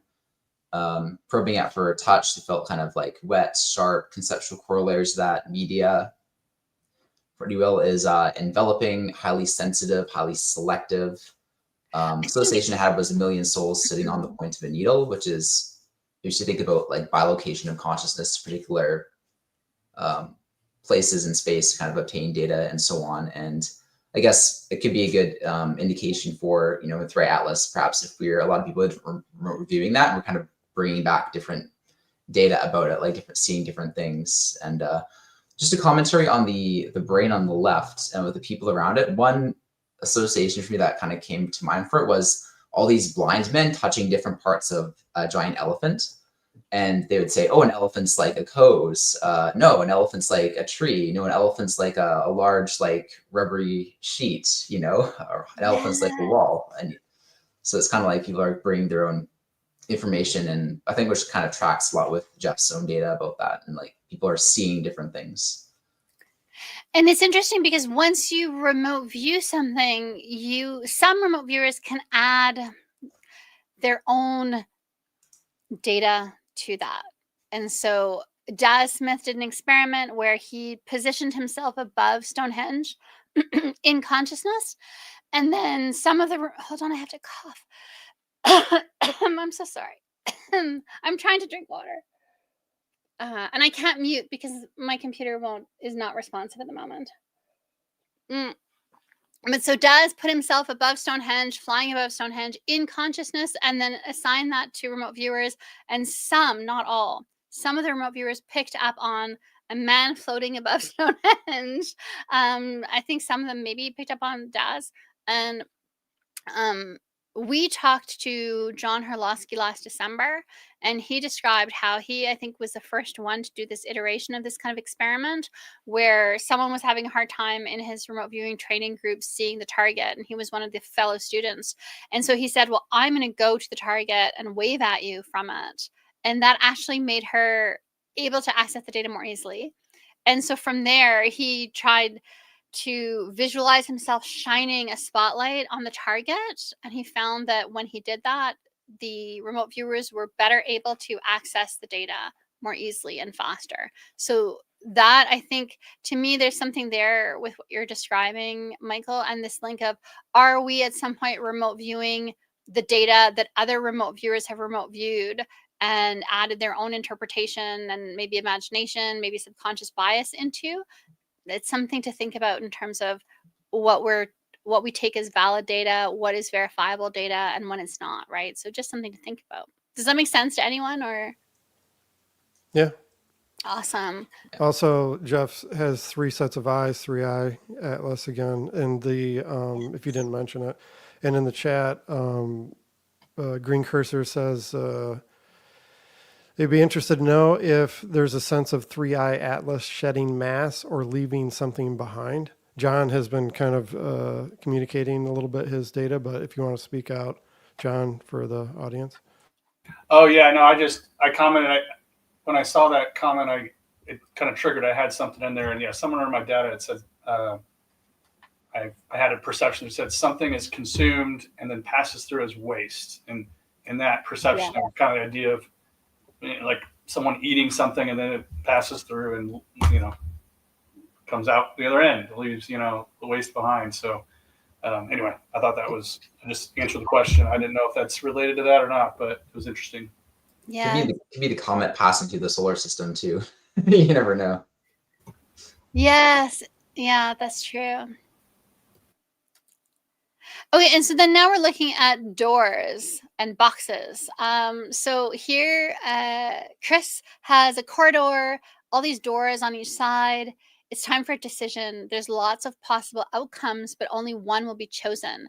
And this kind of, I think that there's a parallel between this data and Michael's data, right? About the elephant, and everyone's seeing a different thing, and Jeff saying everyone has a different vision, and so Chris is seeing it as everyone has a different door that they can go through to explore.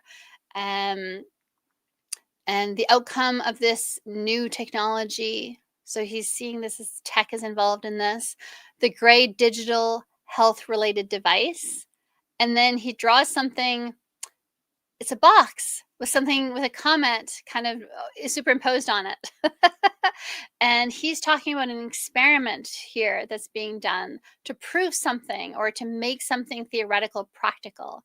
So are we doing the experiment trying to take constructs in consciousness and try to make them tangible by describing them as real? Or is someone doing an experiment on the humans with their probe? Or are the humans doing an experiment on the humans to see if they can convince them that this is an alien spacecraft to manipulate the humans for some purpose? And then in relation to this, he also had that in the past, this was presented and it was ignored. And he has either the doors coming off the corridor or boxes coming off a central box. Someone is trying to hide this signal. Now that ties into the wow signal that we just talked about earlier. And he sees that in the future, there's a scrambling or a static that is induced to hide that signal. So again, these are interesting tie-ins to the wow signal and then to some of these other things. The boxes, I want to get to the boxes. Well, I try not to cough into the microphone too much. Jeff, why all the boxes? Chris, or sorry, Michael, did you want to give us data, or do you want to tell us about your data here?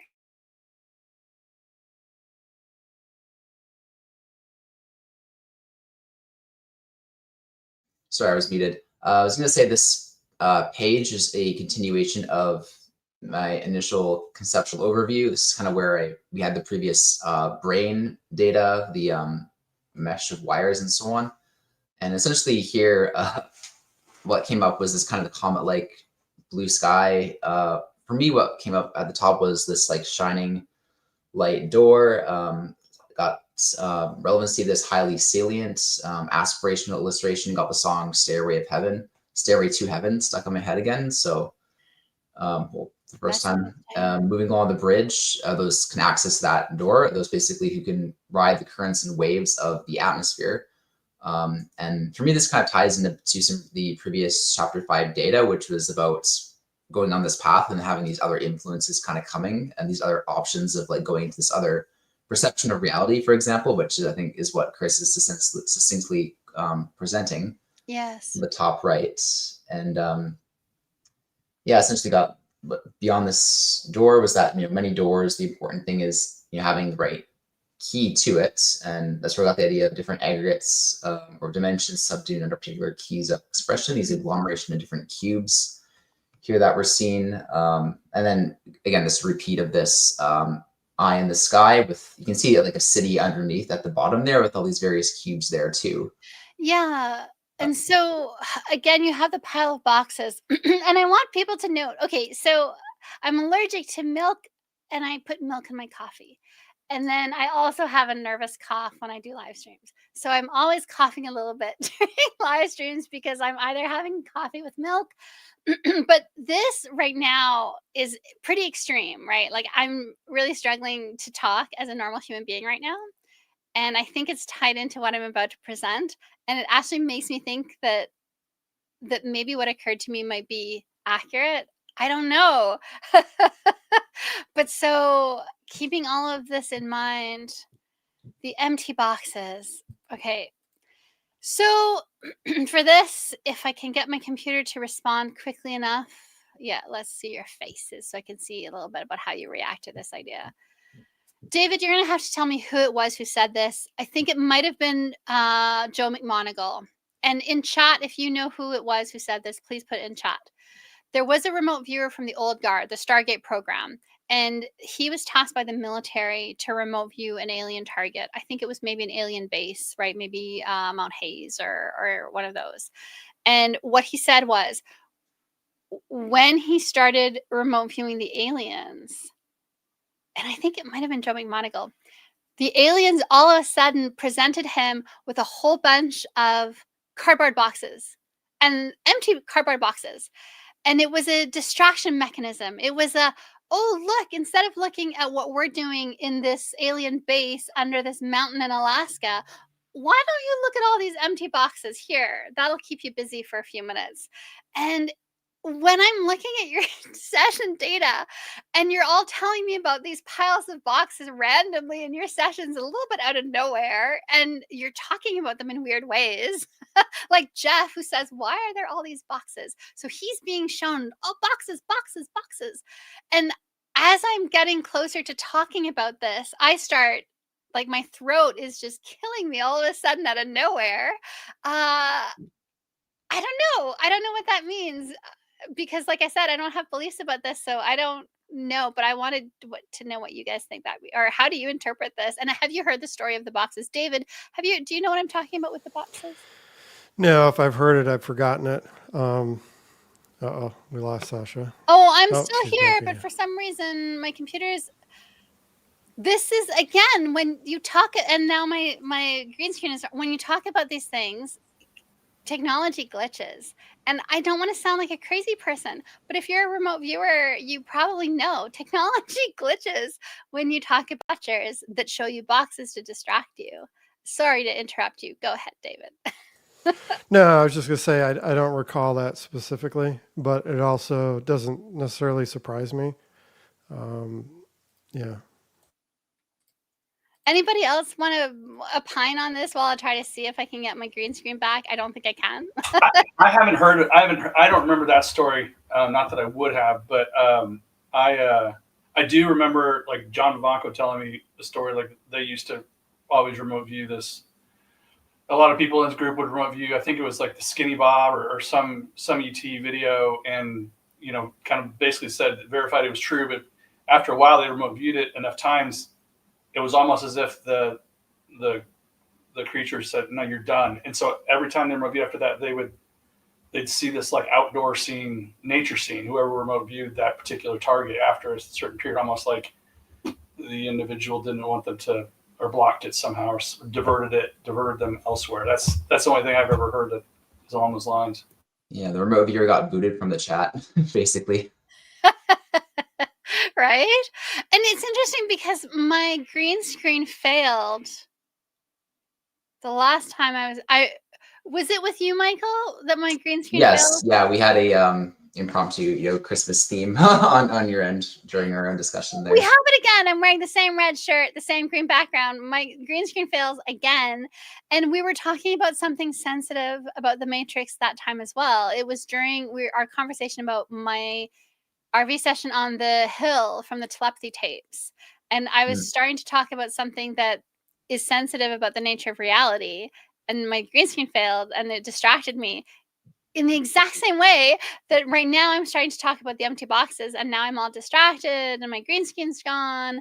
And someone in chat says it's either Joe or maybe Lynn Buchanan. Was it Lynn Buchanan or Joe McMonagle?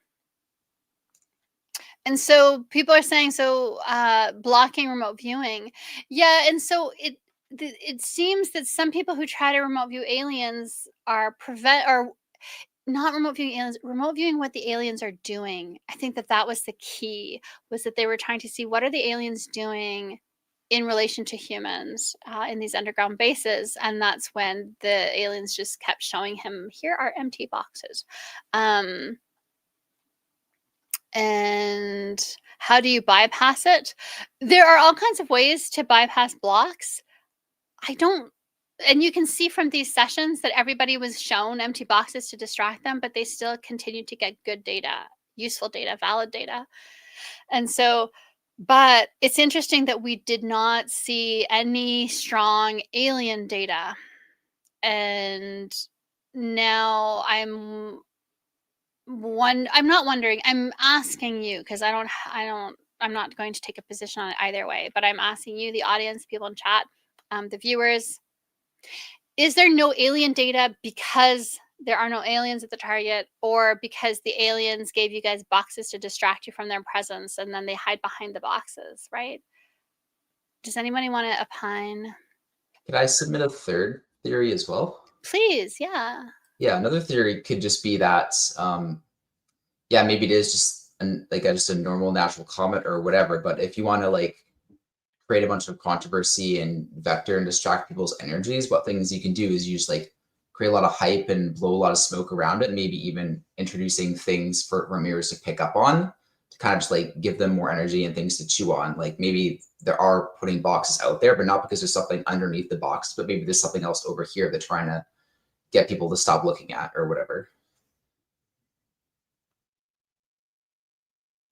What do you guys think about that?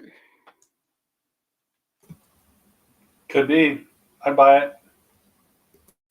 Yeah, so I just thought that was kind of interesting in the data, so I just thought I'd bring that up. Yeah, these things are, I think it's good to talk about them, and there are a lot of possibilities. And we have seen, it's one thing for Sasha and us, we've seen stuff that's more verifiable, where it's this kind of discussion and you're not really sure, and that's one category, right? But then we've seen other categories where we're able to pin certain things kind of down, and it's in the same kind of category where you'd normally think well, that can't happen, or that can't be right. And it's yeah, but we've seen this in other situations. And so we have to be a little more open-minded with these kinds of things, to try to look a little broader at what's actually happening. Yeah. And I think that I think today remote viewers are advanced enough. There are enough conversations that it's easier to get around blocks like this, distractors like this. You might get distracted in that moment, or you might get blocked in that moment, but then you get around it, you continue your data, you ask different questions. If you ask a question and you see a pile of boxes as a response, change how you're asking the question, but you can still get the answer usually. So that's one of the things that I think that they didn't know yet during the Stargate program, because they were just beginning, and there weren't these huge discussions about these things because there were very few of them. They were compartmentalized, right? So they were in their small units. And so, yeah, I think now we are able to do things that they were not able to do in Stargate because of that. Yeah, it's good that the community is becoming more aware of these types of things that can be kind of thrown in our way, basically. Definitely. Yeah. Here's some data. We talked earlier, John, so the comet went around the sun, and so it disappeared while it was behind the sun, obviously from our point of view, and then it reappeared. And I think you know, maybe you have that here, I think, in your data. And Jeff also has it as there's the alternating sides, where it's active light and then resting. So this could be interpreted in different ways. There's some of this that I think does also map onto the idea of the drone hologram things. The spiders crawling all over you. I was watching a YouTube short about a drone hologram technology in China and Dubai, and they make a person with all these little drones all emitting light, and the idea of that person with the spiders crawling all over you. I wonder if it's related to the drones kind of all crawling all over the form of the person that they're creating through light emission. I don't know, but I do think it is a good match for the comet itself, just as in its trajectory, and it becomes invisible when it passes behind the sun. And I thought it was a good match for Jeff and John's data there. Exactly. And then there's something here that does tie in, I think, for some reason that I'm not too clear. It may just be an artifact of what data was presenting itself to me. But Jeff did have, after I was doing this, I was looking at the drone shorts to kind of figure out, and he did draw the wall that I saw in one of the YouTube shorts, the blue light. And so we'll see it in a few slides. And then that kind of, we could use that interpretation for this data. This is a manufactured process. And it's a hologram, it's an illusion. You can see through the eye, and then the triangulation, and then the object appears to be here, but it's not actually there. It's just being projected from somewhere else. Yeah, and so I think that there's some data to support that, which is weird and strange, and I'm still trying to make sense of it myself. And Chris also has data that supports that. So Chris has an eagle, and you can see that it does the shape of it with the wings, looks like the comet. It's flying in the sky, all seeing, top view. So some interesting data there.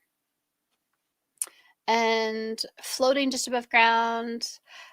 And then he has the geometry.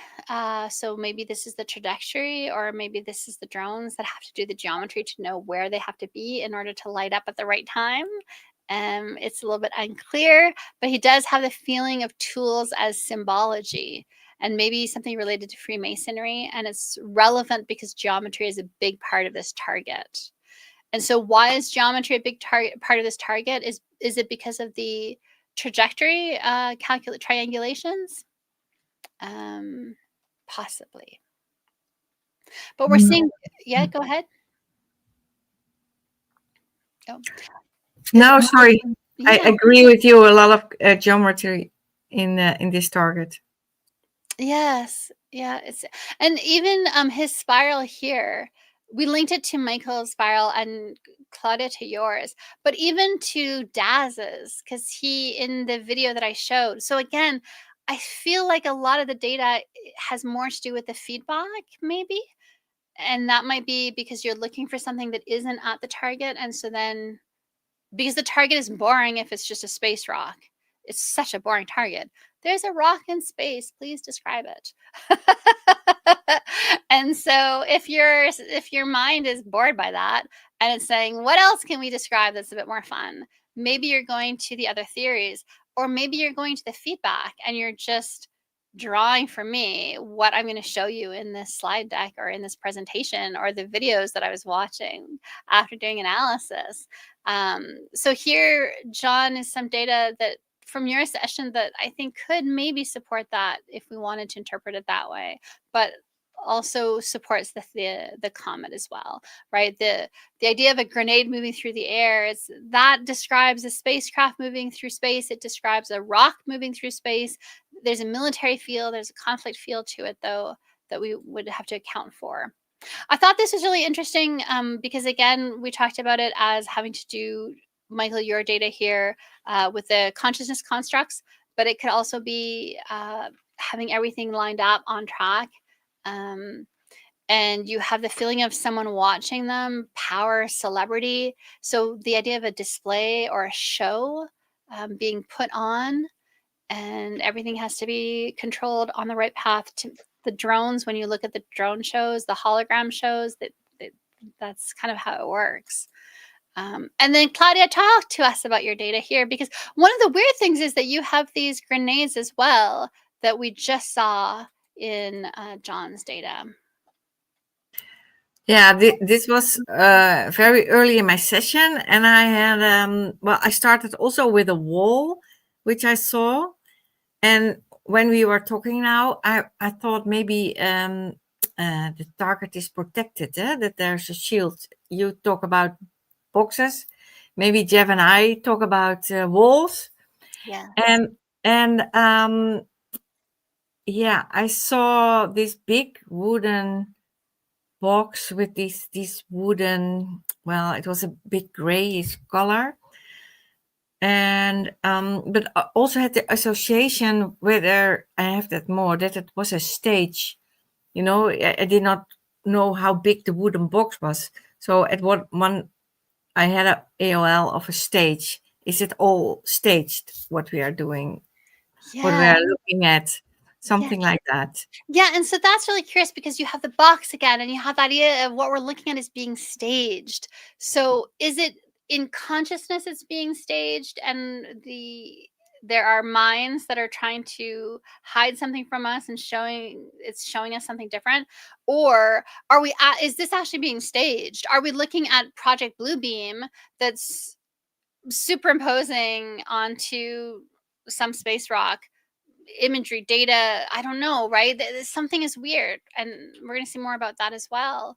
But I thought that was really interesting data that you had, Claudia, about the box and the idea of it being staged. Yeah. And I do think that your mapping here of a city, to me, that looks like the comet with the streams coming off of it. Yeah. Mm-hmm. Yeah, can be water that as the hydrogen. Yeah, and maybe the bullets and the grenades, that it's something explosive. Yes. That feeling. That match. Yeah, that fits really well. I also see a lighthouse, this taking place like by an ocean as well too. So it's almost similar to the island data. If you think of a lighthouse itself, that has that almost cometary shape with the light at the top. Yes, and we've talked about in the past very much how often space can feel like underwater for remote viewing.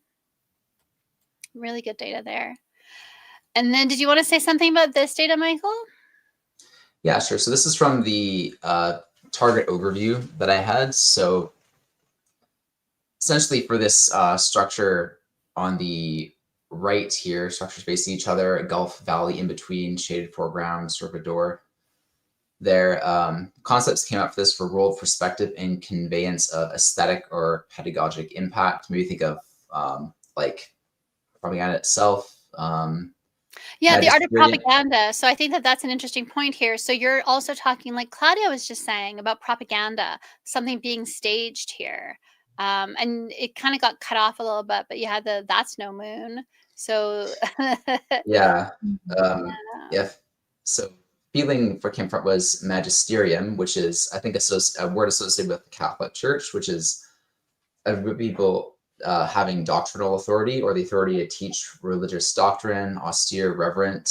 And so for me, I take that as looking at like who is deciding what people are going to believe, right? The magisterium is the people in the church who decide what is going to be taught. And so here, is it NASA that's going to tell us what to believe about this object? Is it Avi Loeb or Lieb who's going to tell us what to believe about this? I put at the top this idea of the hyperbolism makes you think of natural phenomenon blown out of proportion. And I think that fits in well as well with Claudia's data. Yeah, that emerged from this like the sphere corona image that came first. That was the first thing that came through, and then hard, stony, worn feet, acupressure points, precision for introduced stressors for particular effects. So could also mean, I think it's related to maybe pushing the public's buttons with this issue. For example, NASA like having a really poor grainy photo that kind of just invites a lot of speculation about it. Yeah. Stony worn feet. There's some target data as well too. I think as comets kind of slowly disintegrate, they can perhaps like have the experience of things like exploding. We had some idea of grenades a bit earlier on too. Yes. We got a bit of the flower data came through here too. So complex iterative process. Yeah. And we we had talked this like synthetic idea come up a bit with like the taste orange sherbet with the overview. Once it got to chapter 5, that's when it had a very synthetic component to it. Like didn't feel like it was more like a sour candy kind of thing.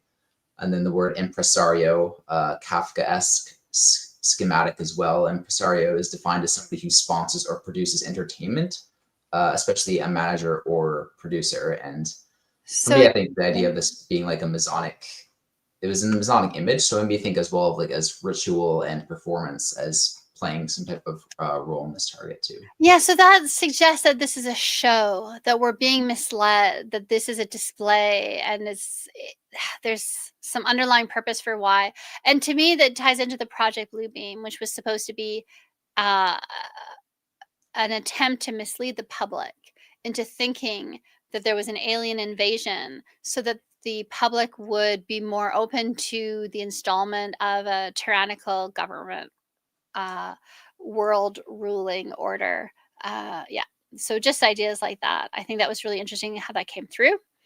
And then here are just little data points that we've looked at already, but could also support the different theories, right? And so we have the comet, but or is it something else that's going on here, right? And Jeff has the labyrinth that has to be navigated. Is that the space rock having to go through all these different pulling gravitational fields from all these different bodies, or is it something else? Are we navigating the labyrinth of theories that are existing in consciousness right now? Yeah. I don't want to show too. I was going to play them, and we were talking about it before we came on air. We were talking about whether I should play the shorts that I was looking at that then kind of eerily matched some of the sketches in the remote viewers data sessions. And we were saying, if I show them, then I'm putting them in the feedback and I'm pairing them in all of our consciousness with a 3i Atlas target that they've just worked. And maybe we don't want to do that. At the same time, if there's something to this as being something like Project Bluebeam, if we are being misled, if we're looking at a hologram or something, whether that's created by humans or created by some other group, none of that is knowable. But that's why I wasn't sure if I was going to show these or not. I'm not going to play the shorts. We'll just look at the still images on the slides. So here's this glowing blue wall of light. So Claudia, you were talking about, is the wall a wall in consciousness that's blocking data from you? Or are you just picking up on this holographic wall that I was looking at that really matches some of the data in terms of its descriptions?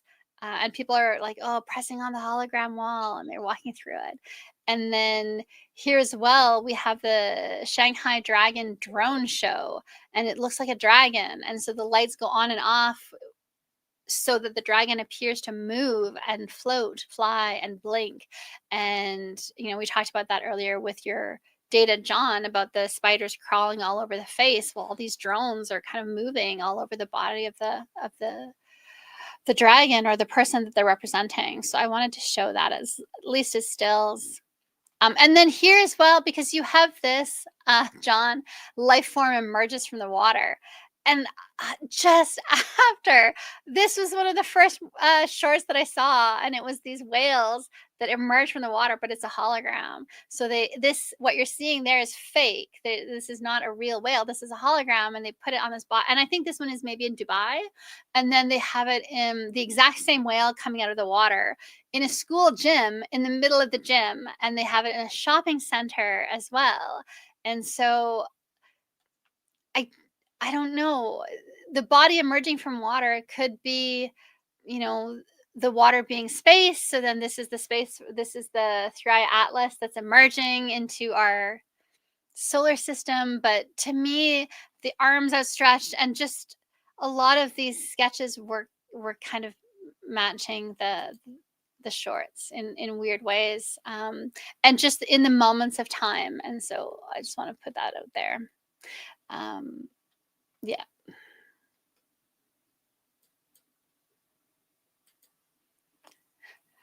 And then, Michael, again, you have, to me, this is less about 3i Atlas directly, and it feeds into the narrative. That's one possible interpretation about drones, because you have a pancake flipper. You have this guy flipping pancakes all of a sudden in the middle of your session, and the data around it is weirdly not about pancakes, not about a diner. And so again, it's what's going on here? Why is this weird data just in the middle of your session? So yeah, because in the same page, you're talking about creative act, art. So is that the hologram and joy and a sense of being surpassed somehow? Is this something between rival countries or rival groups that are trying to gain control over what the population is thinking about or paying attention to? Yeah. You just have some weird data with your pancake flipper. Did you want to say a few things about that? Yeah, essentially for this central image, the first grazing impression it came up with was something being kind of like collector launched, basically.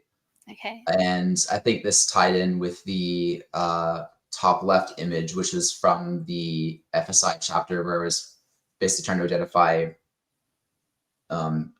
what would be kind of most interesting to like the primary tasker's interests. And it was basically these tubes of flashes of light going off sequentially, almost like chambered firearms, like going off in a row. One word that came out for me was rifling, which is essentially when they add spirals to like the barrels of things to kind of make them go straighter and upwards further.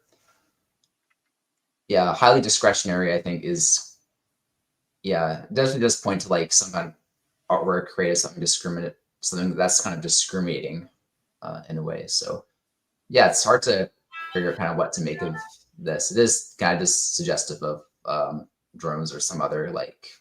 It's like when I started, at first, it was only when I was really seeing all the data together, and I'm like, what is the group saying, right? What is the group data saying? All by itself, it's just weird anomalous data that's just in the middle of your session.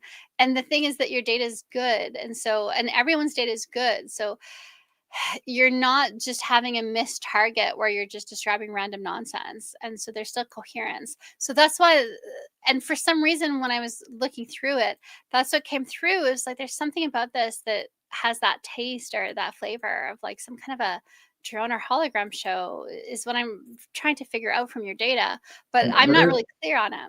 Sorry? Could just add one thing to the previous slide as well? Yeah.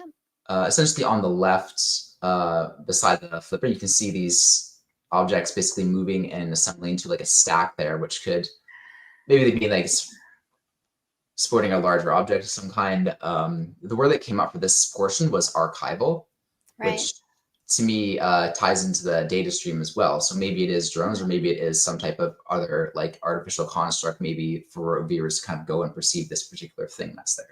Yes, right. And also, I mean, we've talked about this. That Glenn Wheaton, the founder of HRVG, did an interview with Daz in his Daz chat that was posted this morning or last night. Remote Viewed is the YouTube channel name, where he was talking about building constructs in consciousness and using these things to try to prevent remote viewers from seeing a target.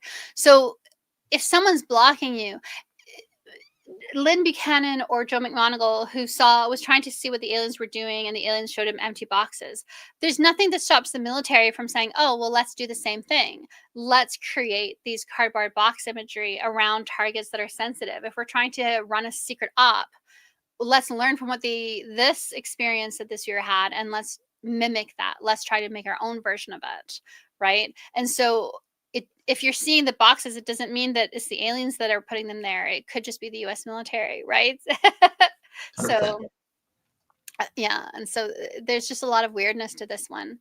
And then here, both Cody and John are talking about TV, something being on TV, and a person who is not a good person involved in that. So, Cody, do you want to start us off? Yeah, sure. Yeah, that came through right after I moved to the person, and yeah, I tried to break apart full of shit, and just come up that they were deceptive and stuff like that. But yeah, that sketch was just the visual I had, but it was just a one-on-one interview. And that's why, to me, it seems like it maybe would be more the main character on social media who's pushing the narrative that this is an alien spacecraft. Because I think if you were describing that NASA is the one that's lying about everything here, I would expect you to somehow have data about being a group, or he's talking for a group. Does that sound fair? Yeah, but yeah, it definitely felt like he was making a lot of money off it as well. So yes. And then, John, do you want to talk about your data here and how it correlates while I yeah, for sure. So yeah, the first one, that was in my advanced perceptions when I was meditating, and I just had this really faint image of like people around TV watching something on the news. And I've had something like that before in my past sessions, and in the past it's typically correlated with an event or something that is newsworthy that people are talking about, just generally speaking. So that seemed to fit because a lot of people are talking about 3i Atlas and it's on the news and whatever. And then after that, below that, that was when I was in the start of my session, and yeah, the idea of the subject, someone just wanted to keep everything from themselves, and maybe that's the kind of the main person that's talking about it, and once all the headlines and whatever, the attention, and then so the scary evil subject reminds me of being the devil. That was interesting. That I'd seen I get a lot of weird characters popping up in my data and sessions, but it was specific, like it was like the devil. And so I didn't know, after I got feedback or we got the reveal, I was wondering if earlier in this, I'm all over the place here, so excuse me. Did we talk about, someone mentioned Lucy or Lucifer or something early on? Yes, one of the crafts that NASA has that took pictures from behind the sun or something so that they were able to see the comet backlit was called Lucy, which stands for Lucifer in NASA speak. Because it was Lucy and Psyche, so it was Lucifer. And Psyche. And I know there's some telescope or something named Lucifer or something. The Vatican owns a telescope that's pointed at the South Pole that is called the Lucifer telescope. Okay.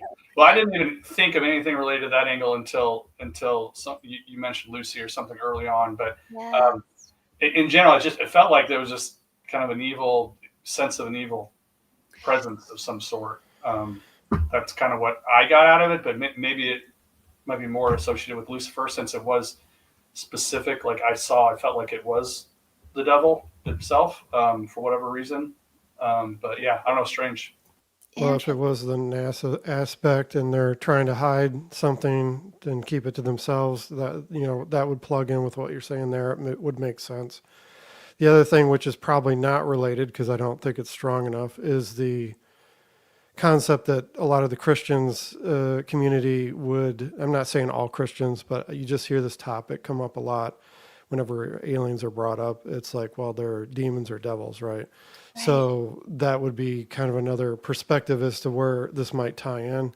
Like if the people are, the people who want to keep things to themselves in this scenario where you're kind of focused on the information, have a more Christian mindset and see if there really are aliens and they see them as devils or something, right? There could be a tie-in is all I'm saying, but I don't know. That's a good catch, David. That's good. Yeah, that's a good analysis. I would be interested in seeing if the Vatican has put the Lucifer telescope on the comet. And I think your point that is NASA the one that's trying to deceive the masses because there's something about this that they want to keep to themselves for control, or is it the guy who's making money by telling everyone that it's an alien spacecraft the liar? Are they both lying? It's right. That's the thing. And Michael, you also had data about power, celebrity, and profit and privilege, right? So people are profiting off of this, right? We have all of these YouTube channels that are covering it. We have all these new faces in the UFO community that are talking about it. So it's definitely a moneymaker. And it's also a moneymaker for NASA because this is good for their funding drive. Give us more money so that we can get a better telescope so that we don't just give you blurry images. And just for the public, because again, there's all sorts of people that will tune in and they are at different levels of understanding as to what we're discussing. Like it could be the first time they've ever seen anything like this, remote viewing, that kind of thing. And so you look at this kind of session, this is one of many. Look at the other live streams, they're all different. Yes. Sometimes there is more coherency in everybody's results, so it seems more clear the kind of direction of the conversation or the story or the information or the data, right? This one, people might look at it and it's like, hey, it's kind of all over the place or ambiguous or like I don't really know what to believe or like too many possibilities, this kind of thing. If you're feeling like that, that's fine, right? That would be expected because we're kind of trying to look at different perspectives and angles here. But the point I'm trying to make is that remote viewers could always, first they have to kind of collect the data to see what the baseline is. That's what they're doing right now.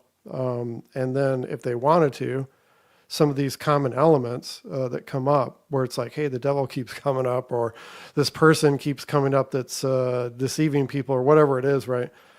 They could always do a follow-up session blind where they don't know that that's the target, and they could go in to try to dig out more information to get more clarity on some of these points that we're talking about.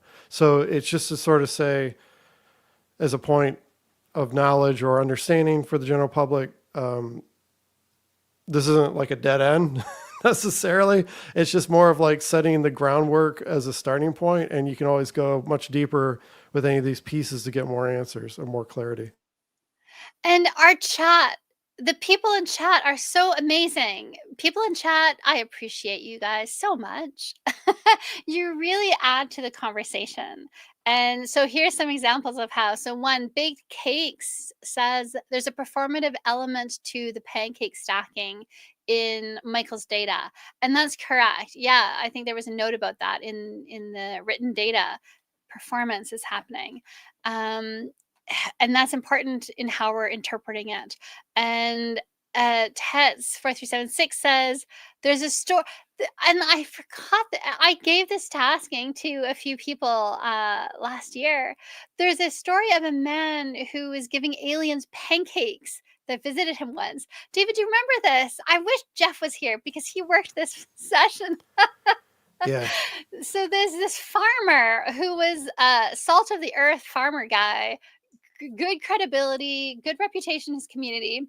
And he says that aliens landed on his farm and gave him pancakes. He kept them. Yeah. and there was no salt, so they did an analysis. They were burned, little pancake-like cakes, no salt in them, and I thought that was really interesting because in Irish lore, when we talk about Irish fairies, um, salt is used to repel them, and so the idea that the aliens don't have salt and they're making pancakes for this farmer is such a weird story. Um, and it's interesting, I think, that Michael is drawing a pancake flipper. Um, Yeah. Oh, yeah. I remember that story actually. I think I read it in one of John Keel's books. He does a lot of study on these like parapsychology things, and did find there's a lot of overlap between like UFOs and like old folk tales of like fairies and demons and things like that. There's a lot of very strange kind of paraphysical kind of phenomenon, not like a nuts and bolts things, the way a lot of like, skeptics kind of would portray it to be, even in the UFO or UAP community. There's some people who think they are like distinctly just like a physical thing, whereas others think there's a more like spiritual dimension to it, or preternatural dimension to it, if you will.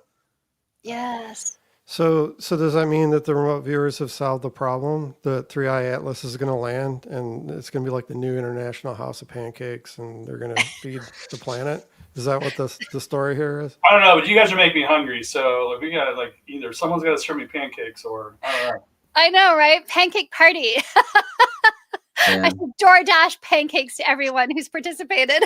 Wouldn't that be the weirdest? Like, everybody's got all these movies about aliens and destruction or saviors or whatever, and it's like, no, they're just profiteers. They just want to set up shop and make pancakes for people. It's like, what? Like, that's the most bizarre angle anybody they'd never conceive of that. And the salt, for me, it's the lack of salt. The connection between, and even in witchcraft, you put salt as a protection around you, or you salt the ground to cleanse it. In war, so that the food can't grow, but you also can put salt to cleanse, right, to purify.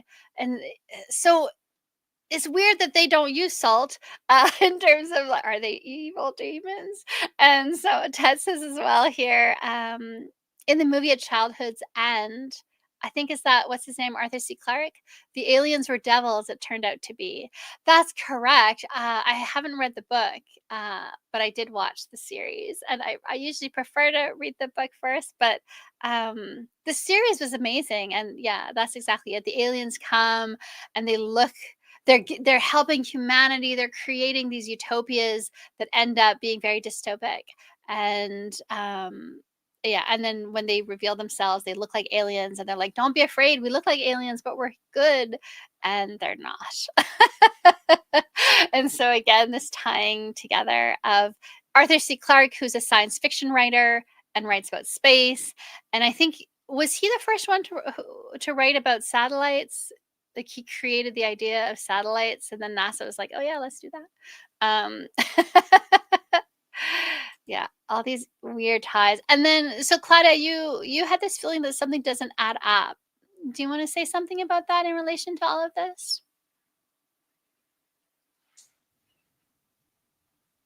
I'm putting you on the spot. Sorry. I'm not giving you any context. No, yeah, exactly. The context is important. Yeah. But well, I think it relates to the whole story. Something does not add up, Yeah. and maybe it is a stage. Well, I think that you're identifying that as a feeling, and that you're writing that down. I think that's important. And I think Cody, you had mentioned that as well. I think, right, that idea of like, oh, I'm feeling this feeling of deception, so you have to write it down, and you did. And Cody, here as well, you're talking about all these different things, and you talk about an orb, but I pointed this out to David yesterday. You have this idea of the orb, and then you're putting human. So again, it's this idea of, is this really something alien, or is this something the humans are doing and are involved in the story? Or I don't know. What do you think? Yeah, it didn't feel right. That's why I just moved away from it. It just, I thought, oh, maybe it's just the shape, like, of everything I was sketching before that and describing, and it just yeah, it didn't feel right. Happened a couple of times during these sessions, but maybe the human was just more interesting to me anyway. Yeah. And then Michael, you also picked up on that deception. And I think your quote here, if you want to read it, I think it's relevant. Yeah, deception inflates its importance and displaces the solution from the personal road of trials. I think that's definitely concerns itself with some of the previous data shown basically about the sensationalism being produced en masse and kind of like as a distraction for people from other things that are maybe more important or more relevant to, you know, their own lives. Yes, definitely. And the deception inflating its importance. That to me is intriguing. And then you have all this about subterfuge, sabotage, deception, scheming, and conspiracy. So there's a lot in your data, and even the aspect of it's being done in a predatory way. So again, I think this supports the idea that there's deception involved here somewhere. We don't necessarily know which side is being deceptive, or if both are.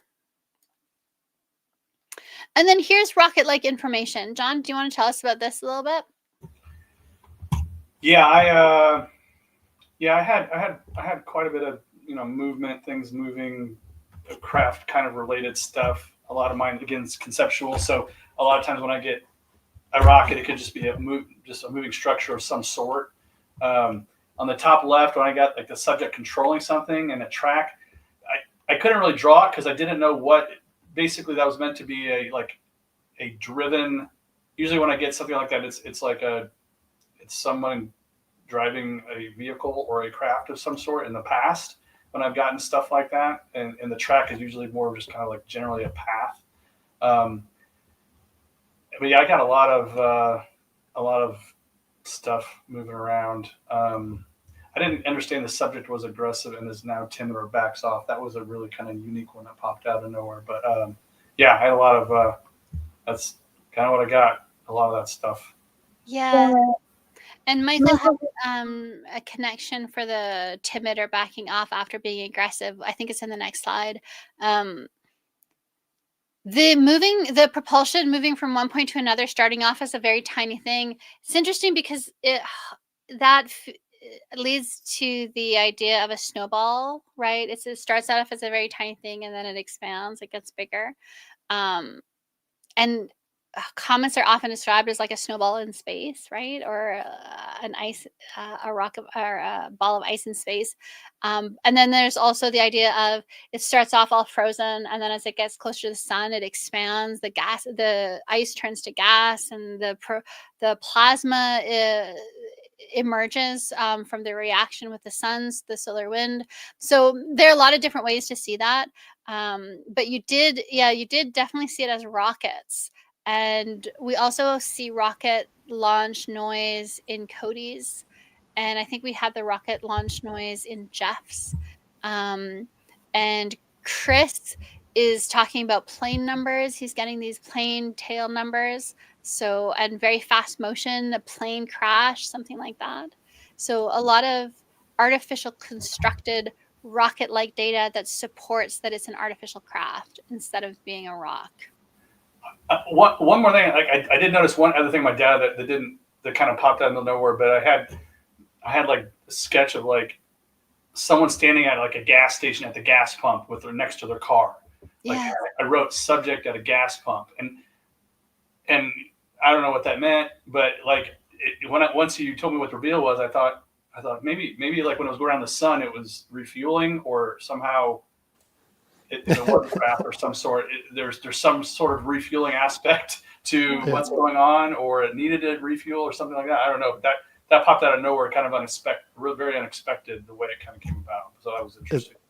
Maybe it's the secret space program they're fueling up on the comet. There you go. Yeah.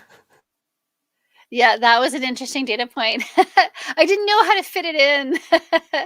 It doesn't really fit very well.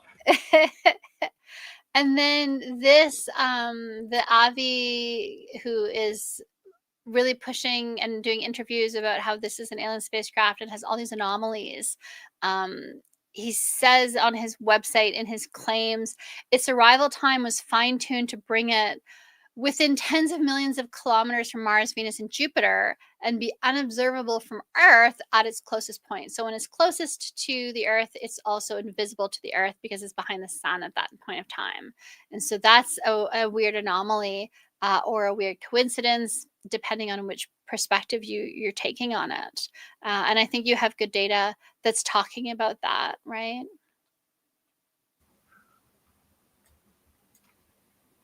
And then Jeff did a good job. So we see here at Abby's website, it shows extreme negative polarization, unprecedented for all known comets, including the last one, interstellar one, to Borisov.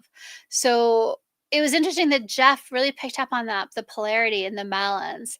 And it fits in as well with your data, Michael, the yin and yang, female, male, coming together. Did you want to say a few things about that? Because Jeff isn't here. Yeah, sure. So yeah, this came up initially when it was for like just some open data gathering. Saw the man and a woman there. Maybe think of a bit of the seemed like this is the area where they were being guided on this path together. And there's like the synthetic presentation that was a bit later in this portion, but earlier on it was just more about masculine. It was very specific about both the X, like masculine X fem and yin X yang, and then the word syzygy came up, which, as you said, was like conjunction of opposition, especially the moon with the sun, balancing and polarity and so on. And this also is an element of Jungian psychology as well, too. Yeah. Which I thought was kind of peculiar, talking about like the animus or anima. And again, so you're bringing in these ideas of the psyche, which is one of the NASA crafts that took a picture of it, but you're also bringing in that concept of consciousness constructs, right? It occurred to me as well, like Lucy and Psyche are like both female names, but if you kind of extend Lucy to be Lucifer, then it's like a male and female who are kind of there, you know? That's true. Yes, that's a great catch. Yeah. And also shortening Lucifer to Lucy in order for it to be androgynous, and that falls into the Baphomet kind of androgyny. So lore. Yeah. So interesting there. And just good, really good hit for Jeff for his polarity being one of the main elements that Avi points out as being anomalous. And then Claudia, you've been waiting so patiently. Thank you for your patience. Tell us about your data here. Oh, you're muted. Well, I saw a really big cone-shaped thing. I had the idea it was hollow, but also there were things written on it, as if this could give an explanation. Like the, I mentioned in my notes, Rosetta Stone, different languages. But when I heard NASA, they also talked about Rosetta as being also a telescope or something like that. Do you know that? I didn't. No, I have to double check that. But when I saw my items, what I wrote down, I thought, hey, where did I hear that name?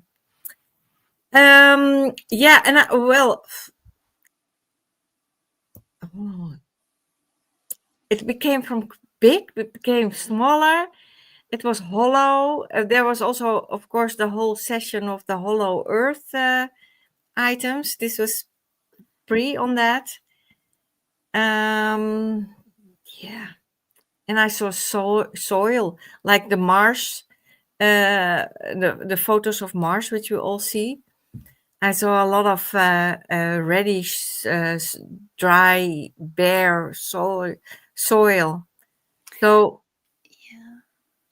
A few people saw reddish soil in their sessions. I saw that a few times, Mars-like red soil. So I thought that was interesting as a marker of something extraterrestrial, something not from Earth, something having to do with space, right? A landscape that's not on Earth. I thought that was really good. It's interesting you were talking about the script on this tube thing, the cone, the hollow cone shape. I know that someone was talking this week about NASA putting sigils on their rockets, and I can't remember if Elon was interviewed or asked about it, and I can't remember if it was SpaceX or NASA, and basically they said the people who give us the money to do this want us to put the sigils on the rockets, so we put the sigils on the rockets. And so I think there's something there that No, in your you're data. right. Yeah. Yeah. Now that you say it, I also heard something like about that. Yeah. I As, can't place who as it a was. message. Yeah. Yeah. And so I wonder if there's and so if that's the tie-in to the idea that humans are putting sigils on their rockets that they're sending into space, I'm not sure what that points to in terms of the what we're seeing in the sky. Does that point to a human origin for this thing that we're seeing, or does that point to are there other groups, civilizations, species that are doing the same thing? Yeah, that's more my feeling. What I had, that it's a message. Yeah. Yeah, that's really interesting. And there is some tie-ins a little bit with your structure here that was just in the back here, your natural stone monuments, and some of Michael's data. And we're going to see that a little bit on the next couple slides, I think. So let's wait for that. So here, everyone is telling me about this deep hole in the ground. And at the time of making the slides, I wasn't sure what you guys were all referring to. Now we've talked earlier, Michael was talking about the reactions that happen. And so then these gases are exploding outwards as they come into the the sun's field. I don't know if it's that or, and for Jeff, it comes through nearly. And again, this I think is very telling because when Jeff goes to look to see what is it in this hole in the under the ground, it's boxes. Piles of boxes. So I think that is some group is using the boxes to try to hide data from you, to distract you from it. So for someone had asked in chat, and I didn't really answer it very accurately, but one of the move the boxes aside, look behind the boxes, look under the boxes, make like John saw the boxes might be transparent, so make the boxes transparent, or leave the room and enter in through the back so that you can see what's behind the boxes. Or I'm giving you very kindergarten level techniques because this is just a live stream, but those are kind of the just off the top of my head, very kind of basic, that anyone who's a remote viewer should be able to do those basic kind of things. Look behind the boxes, reorient, leave the room, go behind, right, find a different entrance, or just just don't use your intention to say, I don't want to see the boxes. I want to see what the boxes are hiding.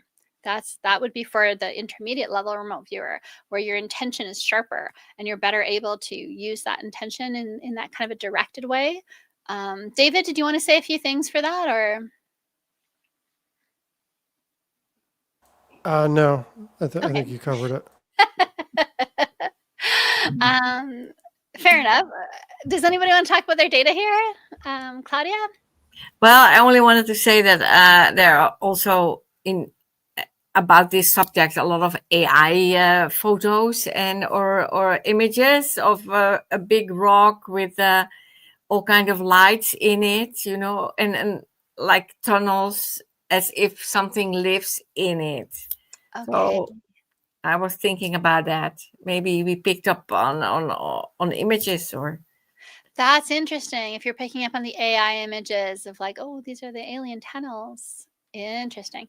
And that would kind of fit with Jeff's navigating the labyrinth sketch. Cody, what are your feelings about that?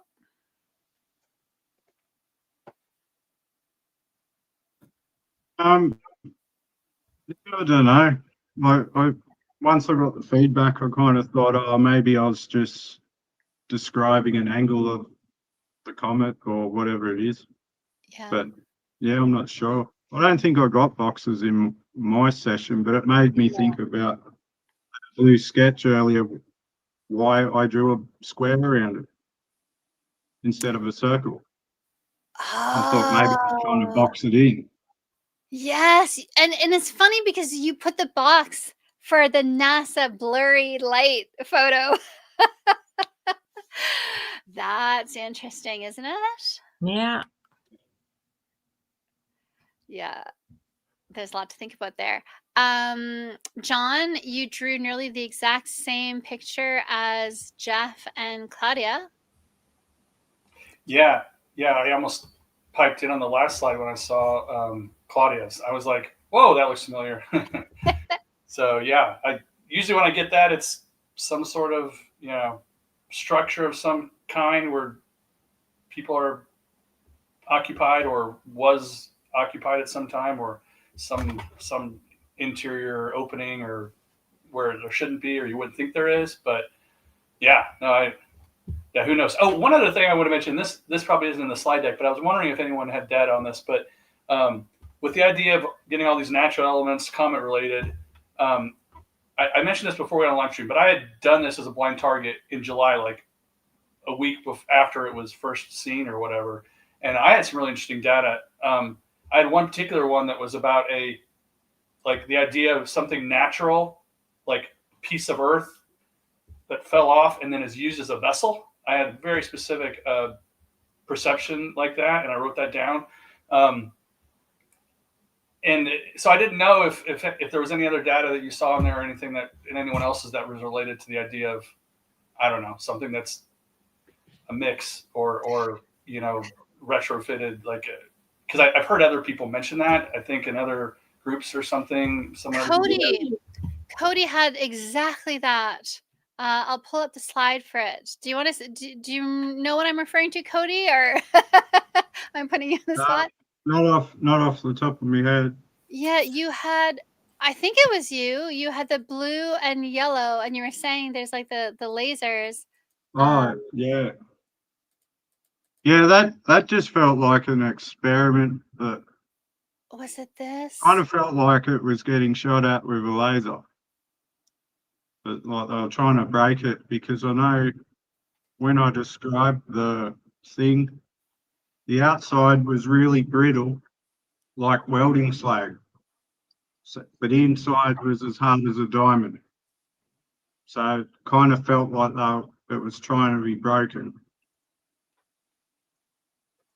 That's so. So John, how do you interpret that? I don't really understand it, to be honest. I don't know how I would interpret that. I mean, in relation to what I got in my first session, and just was curious about it because yes, I don't know, because that's a possibility. Because if people are getting all these, getting data about rock related, and it could be maybe also, that is being used for travel, however that would work. I don't know, but I was curious. So, Michael had a quote in between parentheses, not the moon, when he's talking about deception or all this stuff, right? And there's a theory about the moon that's based on African oral tradition. I can't remember right now, but someone can tell us in chat. There's an African tribe that talked to David Icke in an interview, and the tribal chief was saying how for whatever centuries, millennia, their tribe has believed that the moon was a hollowed out rock in space, that these two brothers hollowed out went inside to escape some calamity, and then they drove the moon into our sky and around the earth. And Oh yeah, heard about it. right, so the idea of it's an artificial construction, traveling through interstellar space, created by aliens from a natural cometary body, coming in close to Earth's orbit. Interesting. I don't know. Does that help, or does that inform at all? Or No, I've actually heard that same thing, and I remember there was some other, I don't know, maybe it's the same story you're thinking of, but there was some sort of writing or some old cave painting hieroglyphics or something that indicated something like before the moon was in the sky or something like that. There was some reference to that in some old. yes, I don't know.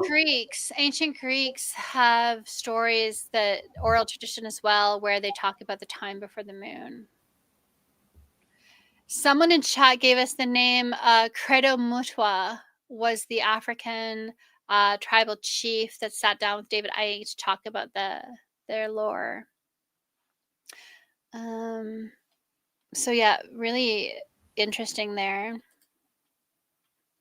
Let's go back. Sorry to derail. I know that No, wasn't. no, it's interesting. No, I appreciate that, because it allows us to kind of try to better understand what this all is and how to better interpret everything. And there's so much weird data, and right? And the idea of everyone describing it as a flower, and Jeff is saying organic matter, a flower with no smell, but there's still a feel of something organic.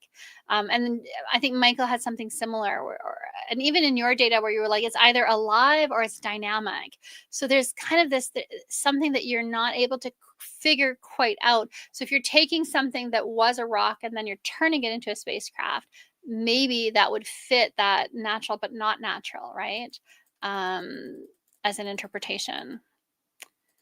But again, we're not, just for the audience, we're not saying that I'm not taking that position. I'm just saying we could be describing beliefs, we could be describing theories that exist, we could be describing stories that have been told, we could be describing things that people are just fervently believing and talking about on social media. So just everything with a grain of salt, unless you're making pancakes for aliens. Like this man here.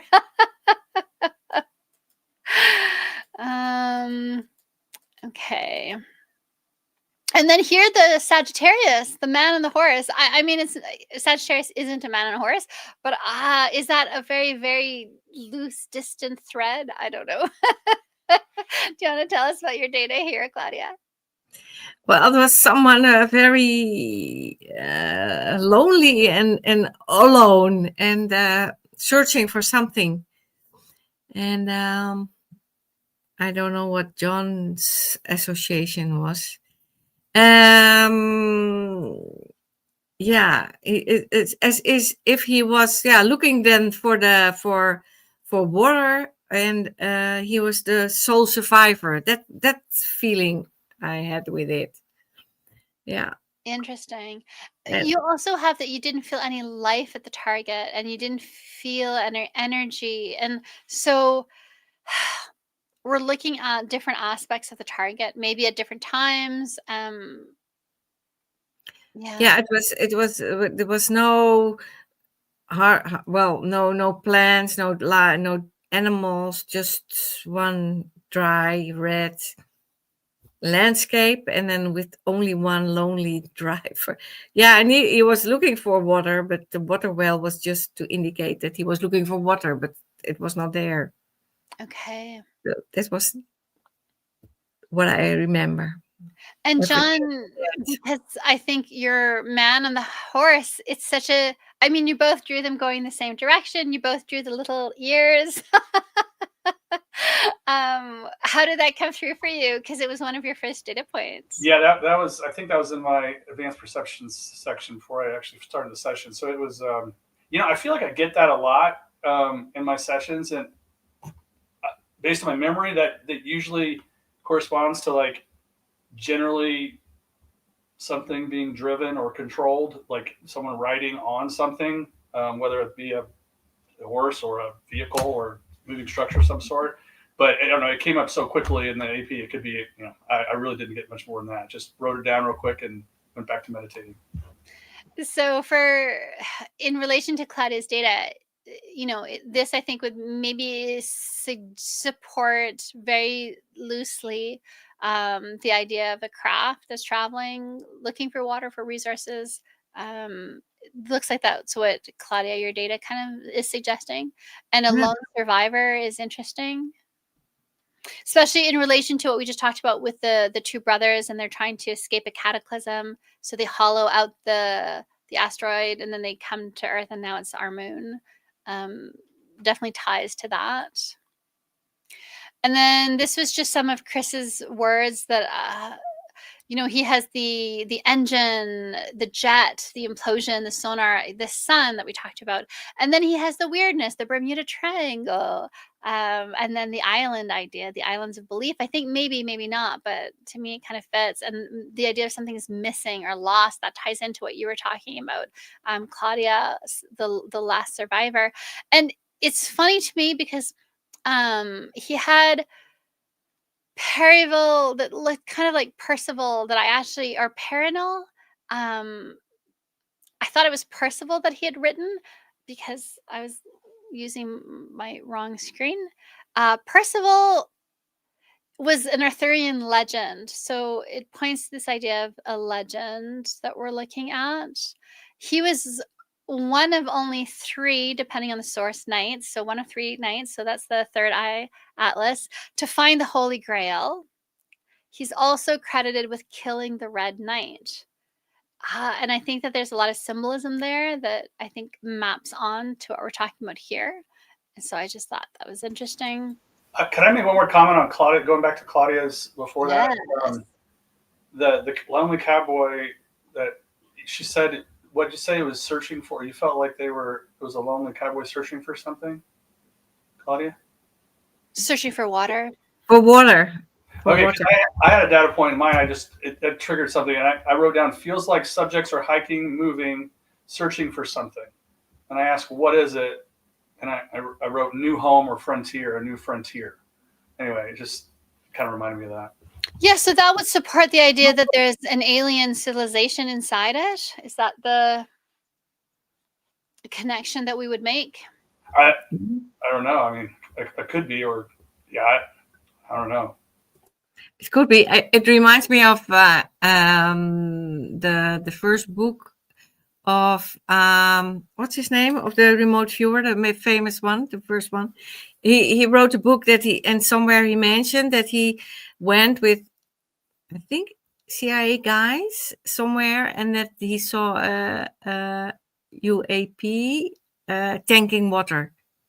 Ingo Swann in the lake. Of course, yeah. Ingo Swann in the water. And that's a common science fiction story about the aliens coming to Earth for water. We see it in a lot of movies. We see it in a lot of stories that the aliens come here for the resources. And again, yeah. That could relate to my fueling, my fuel data point. Yes. Maybe. Yeah, the gas station, coming to the gas Yeah. station for, yeah. What do you have written in the second line? It's just a what picture under your horse? It's just a side picture, so it's not really very important to the. So this to me, if we wanted to, we could tie this into what we were talking about earlier. Sometimes when you're describing a belief rather than something that we would consider more real, it's 2-dimensional. It doesn't have the depth. It doesn't have the richness. So you're not seeing a cowboy on a horse. You're seeing a side picture, and your remote viewing psychic ability compels you to write that down, to make note of it. You're noting down that you're just seeing a side picture. And so to me, that's that kind of, those are the very subtle nuances. As you become more and more experienced with remote viewing, you start noticing those little things that are actually can be very informative. And so to me, when I see something like that, it suggests that maybe that's the story, the fiction that's coming through rather than the actuality.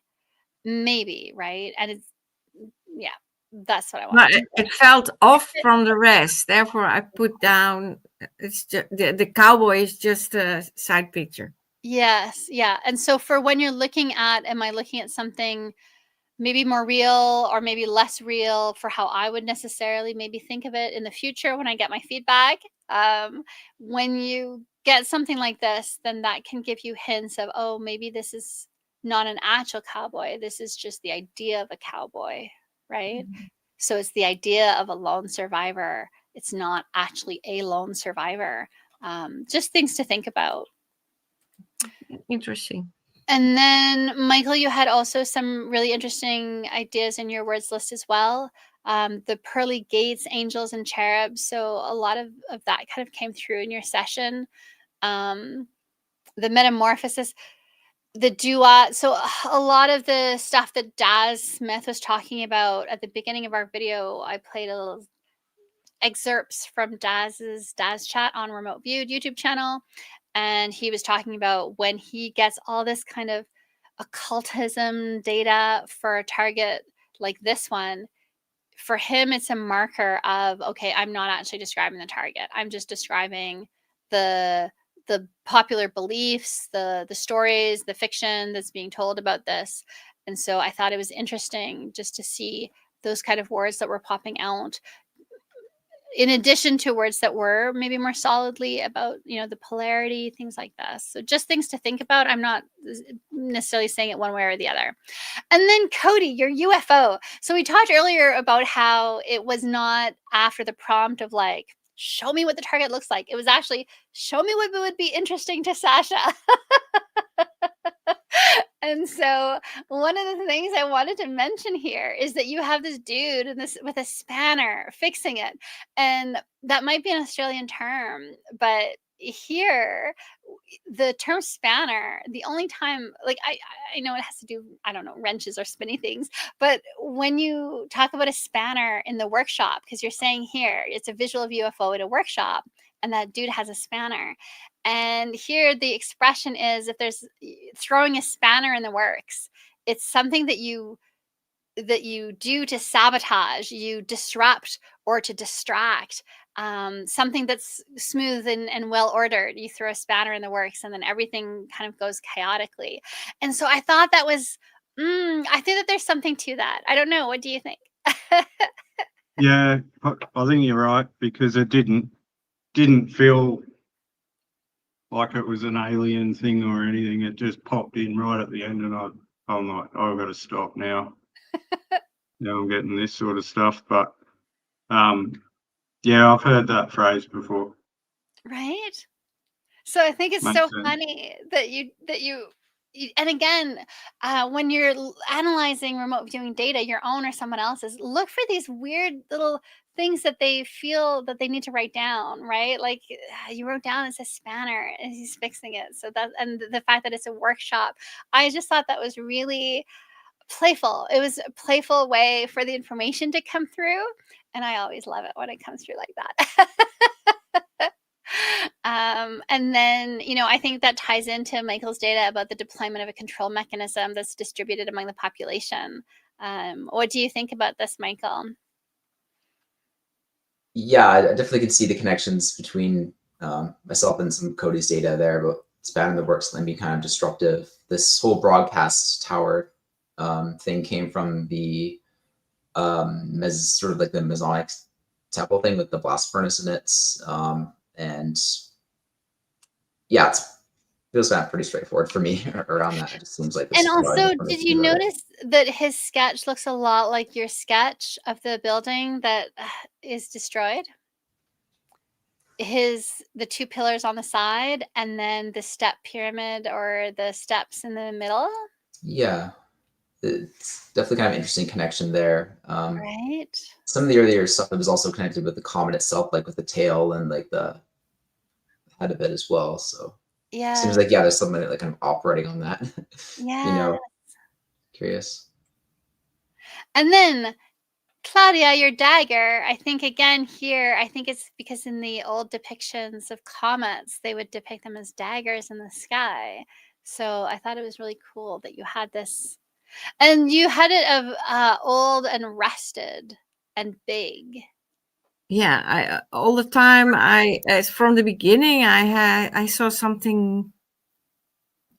Yeah, what's the name? Yeah, well, it's anyway something rusted and big and iron, but I also felt as if it was something like a weapon or something to hold things together. Well, And it then was you have it as a French lily. So again, it's that flower that's not a flower that keeps coming through, a metal flower here. And Jeff as well had it as a metal flower, right? So really yeah. interesting data. And we're nearly done. And so then here, music frequencies. So there are people online, I think, that are talking about it's emitting frequencies or it's emitting signals or it's coming from the same place as the wow signal. And so I thought it was interesting that some of you had data about music, about frequencies and notes. If anyone wants to say anything about this, this is the time. Okay. And I just want to say, and I said this, the toccata and fig, Michael, there's this sequence in it where you go up you keep repeating the same note. And then with your other finger, you're kind of going up the notes. And you do it very, very, very quickly. And it's the most beautiful part of the sound of the song, the piece. And most people know the toccata and fig from that particular segment. And it's really like a stepwise going up the steps. I think that there are a lot of links to that are just too esoteric to go into, but for people in the audience, if it rings a bell, if that induces some ideas or insights. Here's the zipper that I talked about earlier, where we have Jeff and John drawing very distinct zippers. And I think that may just be the zipping through the solar system. I don't know. What do you think, John? I'm just surprised and I guess a little relieved that someone else had a zipper, because when I almost didn't write it down when I got that image, I was like, what in the hell? I mean, like the focus was on the zipper. Clearly, I had this figure, but it was like, okay, I'm going to point to the zipper. So I don't know. I mean, it makes sense, when you mentioned it before, zipping through the solar system, but that's interesting. And if you look at Jeff's one, so Jeff has the shape of the comet with the comet core and then the comma behind it. And then if you look at his zipper, it's the boxes, but it's also Chris's doors down the corridor that have all the different stories, all the different options, all the different theories. And so it's also zipping through. As a remote viewer, it's zipping through all these different theories and conspiracies and lies and narratives, lies from both sides, right? And so I thought that was really interesting of Jeff's. And then yours, you didn't put a face on your man, so it's also the comet, right? And then the tail of the comet, and then the arms, like the plasma kind of arms that are coming off of it. So I thought really beautiful examples for people who are new to remote viewing, how when you're remote viewing and you trust your hand to draw the sketch and you draw the sketch with attention and carefully instead of just kind of, oh, whatever, you can get this kind of data. You can get data that is multi-layers of meaning, profound meaning in some instances, in a simple sketch, right? We just look at this, and especially for the boxes and the rooms and the corridors. And again, having that other data from the group to help unlock some of the symbolism. That's really powerful. And it's one of the reasons that group remote viewing can be so fun. And Cody, because Mud Fossil University brought up the idea of a Titan's finger, and I said I would be looking for it. There it is in Jeff's zipper. Oh my goodness. That's crazy. So for people who are not familiar with the mud fossil theory, he has done DNA testing on rocks. He has this really interesting theory that everything that we think is just like, oh, the ground, it's just earth, is actually the remnants of ancient giants. So we're living on the bodies of giants, and that the things that we see in space are also body parts of giants. And so that's hilarious. That's exactly what it does look like, the Titan's finger. Well, Well done, everyone. And then, Cody, do you have a sense now of who the Monopoly Man is? No idea. I'm not sure if it was who I was describing earlier, but yeah, that came through a bit later on, and Yeah. I don't know what Monopoly Man meant, but Yeah. I have some ideas, but I don't. I want to maybe tread carefully on talking about particular individuals. And then the flood data, maybe. Oh, that's a big typo. Solar storm, solar semi. We talked about that earlier as well, and there's just some data about it. It also the rain that also matches the drone footage that I saw, the holograms created by the drones. And there are two different things. There's the drone light shows, and then there are these, I think they're called like 7D holograms and using lasers, and they are realistic. It looks like there's a whale that's just coming out of water that just appeared in front of you in the middle of the shopping mall, and they're somehow related to drones. I don't know if it's the lasers they're on drone. I don't know. Anyway, someone can look up that information and put it in the comments. And then, Claudia, I think you drew the Freemasons, what's it called? Apron. What do you think?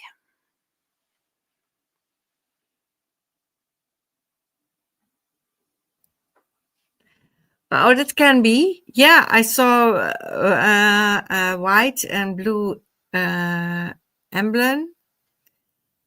And yeah, I felt some secret society. And what struck me is also that John, was it John or was it Michael? The Freemasonry pillars, right? The two. Yeah. I also had some 2 pillars in my Yeah. session. And when I saw his 2 pillars, I thought, aha, okay, maybe that's it. It was in Yeah. another content, but yeah. So, well, they basically have their finger in everything. So who knows? Yeah. And the number 369 came up. Interesting. Yeah. And then the 4 important people. The Freemasons is so and first of all, goodbye, David. David had to go. The Freemasons, all the astronauts who were claimed to have landed on the moon were Freemasons, and there are stories that they did a little Freemason thing. Really? Mhm. I didn't know. So they're basically NASA is deeply, there's Freemasonry and NASA are maybe deeply entrenched, and so it would make sense to me to see this kind of data for something that has to do with NASA, even if it's just lightly about NASA. I would expect, maybe, or not expect, but it doesn't surprise me if this data comes through. Chris also had it. He has the symbol, the corner, and a G, and it's the geometry is a big part of the target. And then Michael, this is when I was pointing to Cody's drawing sketch. Can I find it? Am I so sleep deprived that I'm just wandering through slides and I don't know where I'm going? Maybe a little bit. Here, with the steps leading up and the 2 pillars on each side, or the pillar on each side. Yeah. I think to me that was maybe a nice little similar sketch to your Freemasonry. Does that fit, Michael? A little bit? Yeah, I can definitely see like the relationship there. Yeah. And then do you want to say something about this? This is the timid or backs off. So John, you had this data point about a life form was aggressive and is now timid or backing off, and you weren't really sure what to make of it in relation to something controlling on a track. And Michael, you made a connection with this in your data. Did you want to talk about this? Yeah, sure. So essentially for the physical target description, what I got was this sort of this fire, this blast furnace with this, looks like a Masonic temple there. And you can see basically there's like a fire. It's kind of like ransacked and destroyed there. As it was destroyed, it was fire, and essentially it was something that occupied a central fixture there. But yeah, some of the destruction was accidental or incidental. Explain the wider target relevant context of this event, and we got back was change in political and social climate and true misfavor and attack, and what influence did destruction have on its operational objectives. It adopted more surreptitious means fulfilling its agenda, and this is some of the places where I got more data around deception, broadcast tower, and so on. Like there was magisterium as well, so you can kind of see connected with this, I guess, comet, how it's like taken this sort of this place. I think in some groups there's like a bit of religiosity around UFOs and aliens and so on. I think maybe there's kind of a connection to that, people being misled around it. But I did find it interesting, yeah, this idea of it kind of not really coming to fruition, or like having a spanner in the works, as is mentioned, kind of came to play. And then so it's interesting to see this man or this person on this track being aggressive and then backing off as well. Noting again, the track kind of came up in my own session about this like curated public spectacle that was kind of synthetic and sort of mass produced as well. So yes. Yeah. So do we have more slides? No, we don't. Let me remove that. And so, okay, so let's just look at what the people in chat are saying.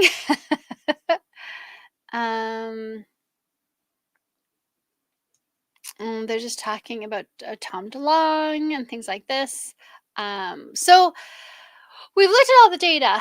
We saw data that says, that supports the theory that this is a rock in space, a natural something or other on a trajectory. We also saw data suggesting that there was something more to it. We saw data suggesting that there was a lot of data suggesting there's deception involved, but it wasn't clear deception on which side. Is NASA being deceptive by saying it's just a space rock? Are the people claiming that it's an alien ship being deceptive because they're profiting from the attention that they're getting for saying that this is an alien ship? Unclear. And what do you guys think? What did you kind of take as a summary of all of this? Because this was a lot of data, a lot more. Oh my goodness, it's a lot later than I thought it was. I also have to go soon. So give me your summaries. What did you guys think about all of this? No idea. Go ahead, Cody. I've got no idea. Seems a bit scattered to me. Yeah. So what, do you feel that we supported one theory more than another in terms of artificial construction or natural, or do you feel like you had a sense of the data that was supporting the non-natural origins? Did you feel that it was maybe more real, or were we just describing imagination and islands of belief? Well, just from my own session, it felt like a natural sort of mineral. It didn't feel like it was anything other than that to me, but from what I've seen, it's possible. Okay. And Michael, what was your overall? Yeah, for myself, a lot of the main passes and overviews were just related to, seeing it's kind of natural, at least in the energetic overview. But going into like the second chapter, there was some other data about, I guess in the other overview too, about, like you mentioned, like different realities that are being kind of projected onto it. And then some of the other data you said suggested of like drones or some some humans doing something with it. Not sure exactly what, but there was I did see the repetitive element of some kind of deception going on, or some type of spanner in the works, distraction as well, which I think was kind of interesting as well, given just a lot of how much interest this particular target's kind of garnered in the public compared to, say, for example, the first one, which we mentioned at the very start of the the live stream. Yes. Yes. And the second one that no one has even heard of. Mm. What about you, Claudia? Well, I've heard so many thoughts during the last months and seen so many YouTube videos, but in the end, we don't know, and probably we won't know also, because if it's the closest to the Earth, it will be on the 19th of December, I heard, and then it goes up to Jupiter, and then so I have the feeling that it's well, basically I don't know. I have the idea that it's something natural and there can be life on it, but other life than we know. But imagine it goes with such a speed that how does it work? And well, there are so many anomalies. That's also very Yes. strange. I mean, Yes. it did not break. It never hit something. There's basically no tail, is what I heard. So it's strange. It's very, very strange. So it can also be an alien ship. I leave it open. Yes. Yeah. Yeah. What about you, John? Yeah, very interesting seeing everyone's data. I mean, clearly there's deception going on, and I think people can see that even without remote viewing data. Just, I mean, this doesn't all add up. There's stuff going on that doesn't make a lot of sense, and people are making money, and there's reasons for motives for those things. But yeah, otherwise, I mean, clearly it's got aspects related to comet, interstellar object types of things. I'm biased because this is the third time I've remote viewed it blind, actually. So like I've got pretty consistent data, even going back to the early one that's got moving structures and kind of intent related to travel and packing things and refueling and things like that. But then again, it's like, what am I actually describing? Is it something that's actually there, or is it ideas that other people are coming up with? So yeah, super interesting. I wish we could get a clear answer, but it's not here. It doesn't seem very clear to me. So yeah.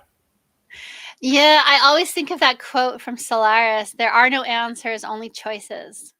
I feel like that's a motto that more remote viewers should adopt. The one thing I hope that this provides you with is you did this target for a tasker, me, who didn't have a strong position on it. So sometimes tasker bias can contaminate remote viewing sessions. If the tasker really wants you to tell them that it's an alien, you're going to tell them it's an alien because that'll infect your, especially in certain protocols of RV. Whereas for this one, at least now you know that if you did get data for either side, it's not coming from me, because I went into this not I've been avoiding. At first I was avoiding because I could not care less, because there was just too much hype about it. And the hype was coming from communities where I was like, no, you guys are always kind of making money hyping some new thing, and it's always nothing, right? The disclosure is always 2 weeks away, right? And then I started getting curious because everyone was trying to give me information about it, and I kept not reading emails or ignoring messages in social media. And sometimes I would respond and just say, I can't read your email because I'm trying to just not be contaminated, so that if I get tasked it. And that's initially I thought, at some point, if I get tasked it, I'll be clean. I won't be contaminated. And then at some point I was like, I don't think anyone's going to task me this. And I kind of wanted for the group to weigh in. And I also know your data now. I trust you as remote viewers. And I didn't want to be hearing it third hand from other people whose data I don't trust. I wanted to see what you guys would come up with. And knowing, knowing your patterns.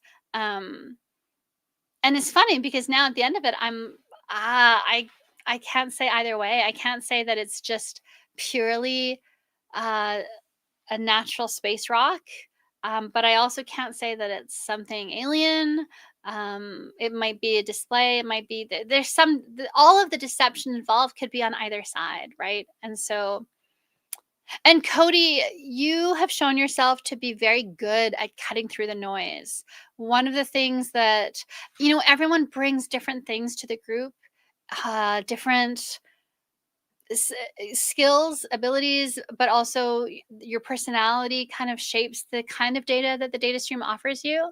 And so one of the things that I've noticed as a pattern in Cody's work is that Cody, you're just good at, you cut through the noise, you cut through a lot of the straight to the point.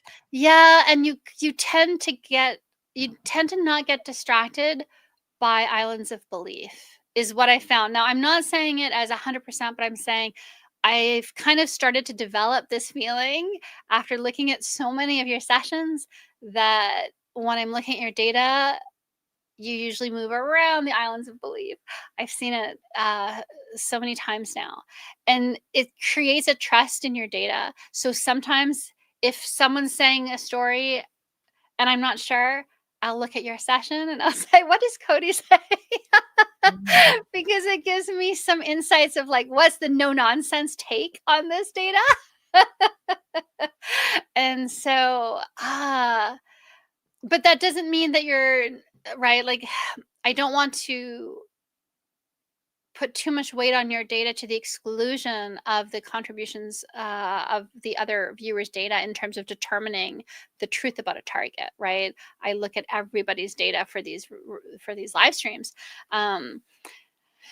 So I think there was the element of deception, but there was also that idea of like the laser, right? There was the laser light on that core. I think people should make their own decisions. And I think as well, I hope that people moderate their beliefs a little bit.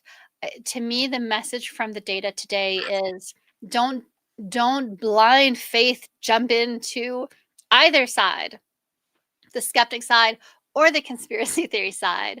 The NASA is telling me the truth or the aliens are coming to save me. Like maybe I think for me, the takeaway is, you don't have enough information. The people who are telling you the truth have their own vested interest in the truth that they decide to tell you. Individuals and groups are not necessarily as trustworthy as we would like them to be, and we don't know. We're not inside their minds. And so to me, it's just this idea of you can choose to believe whichever narrative you prefer. But I would say, like, not to the point where you break friendships over it, not to the point where you're yelling at strangers online about it, not to the point where you're fracturing your relationships with family members over it because you're on opposite sides, right? I think that for me is the takeaway, is that there's just a lot of unknowns about this, and the main point is that there's a lot of deception. So I think that that's maybe a fair analysis. That's what I take. Yeah. So thank you everyone for participating, and chat. Let's see the last few comments in chat before we close up. Someone says the imaginary side of data is definitely sparkling and attention grabbing. I'd like to believe myself there's some DNA changing on 3i, but it's better to be skeptical than believing something that isn't. And the info that you brought to the analysis was very enlightening. Oh, good. Thank you. And the DAS bit. Yeah. The only thing I know is that I don't know. And then would we consider messages sent through the website? Oh, about you and your dog. Yeah, I'll send you a private message in response to that. Thank you, Ted.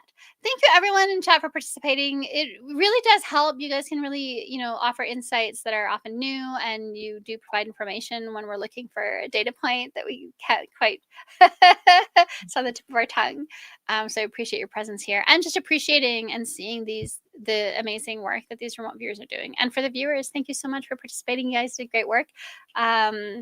Yeah, I hope it was fun. Yes, thanks for the analysis. Yes, greatly done again. Go Go ahead. Have a good night. No, I wanted to say have a good night after your sleep deep break. Yeah, I know, you guys. I'm having a hard time stringing words together. So thank you, everyone. This is great. Thank you for participating. And also, this isn't. I don't think this is a typical target that I would give, so I was a little bit uncertain about it. But you guys did really well, so thanks for all. And we have a closed group, private live stream like this, hangout, not live stream, hangout, on our Patreon channel account in December 6th. And the deadline for submitting to that is coming up really soon. And so if you're wanting to be a part of that, get your sessions in, please. And then we'll have, for December, I think, because we'll have the private hangout, I don't know if I'll do a target or if we'll just have like a New Year's future prediction show. So either, I think maybe we'll just do like a near future predictions for 2026. But and we'll also cover the highlights from this year because I still have footage from Claudia and Chris that I have forgotten to post, going over their hits from their predictions that they did last December. Yeah. So I'll put those up in December. But start thinking about doing predictions for next year. Either, I think doing it as a year, it was not as effective. I think it'd be better to just do maybe January 2026, or maybe like what's going to happen in the first 3 months, because a full year, so many things are going to happen. So start thinking about that, and then we'll talk about it more in December. Thank you to David, sitting under the bright lights. Thank you, David, for your help with the live stream as always, and your great insights. Okay, I'm going to end the live stream. Good night, everyone. Okay, bye. Everybody. Have a nice weekend. Bye.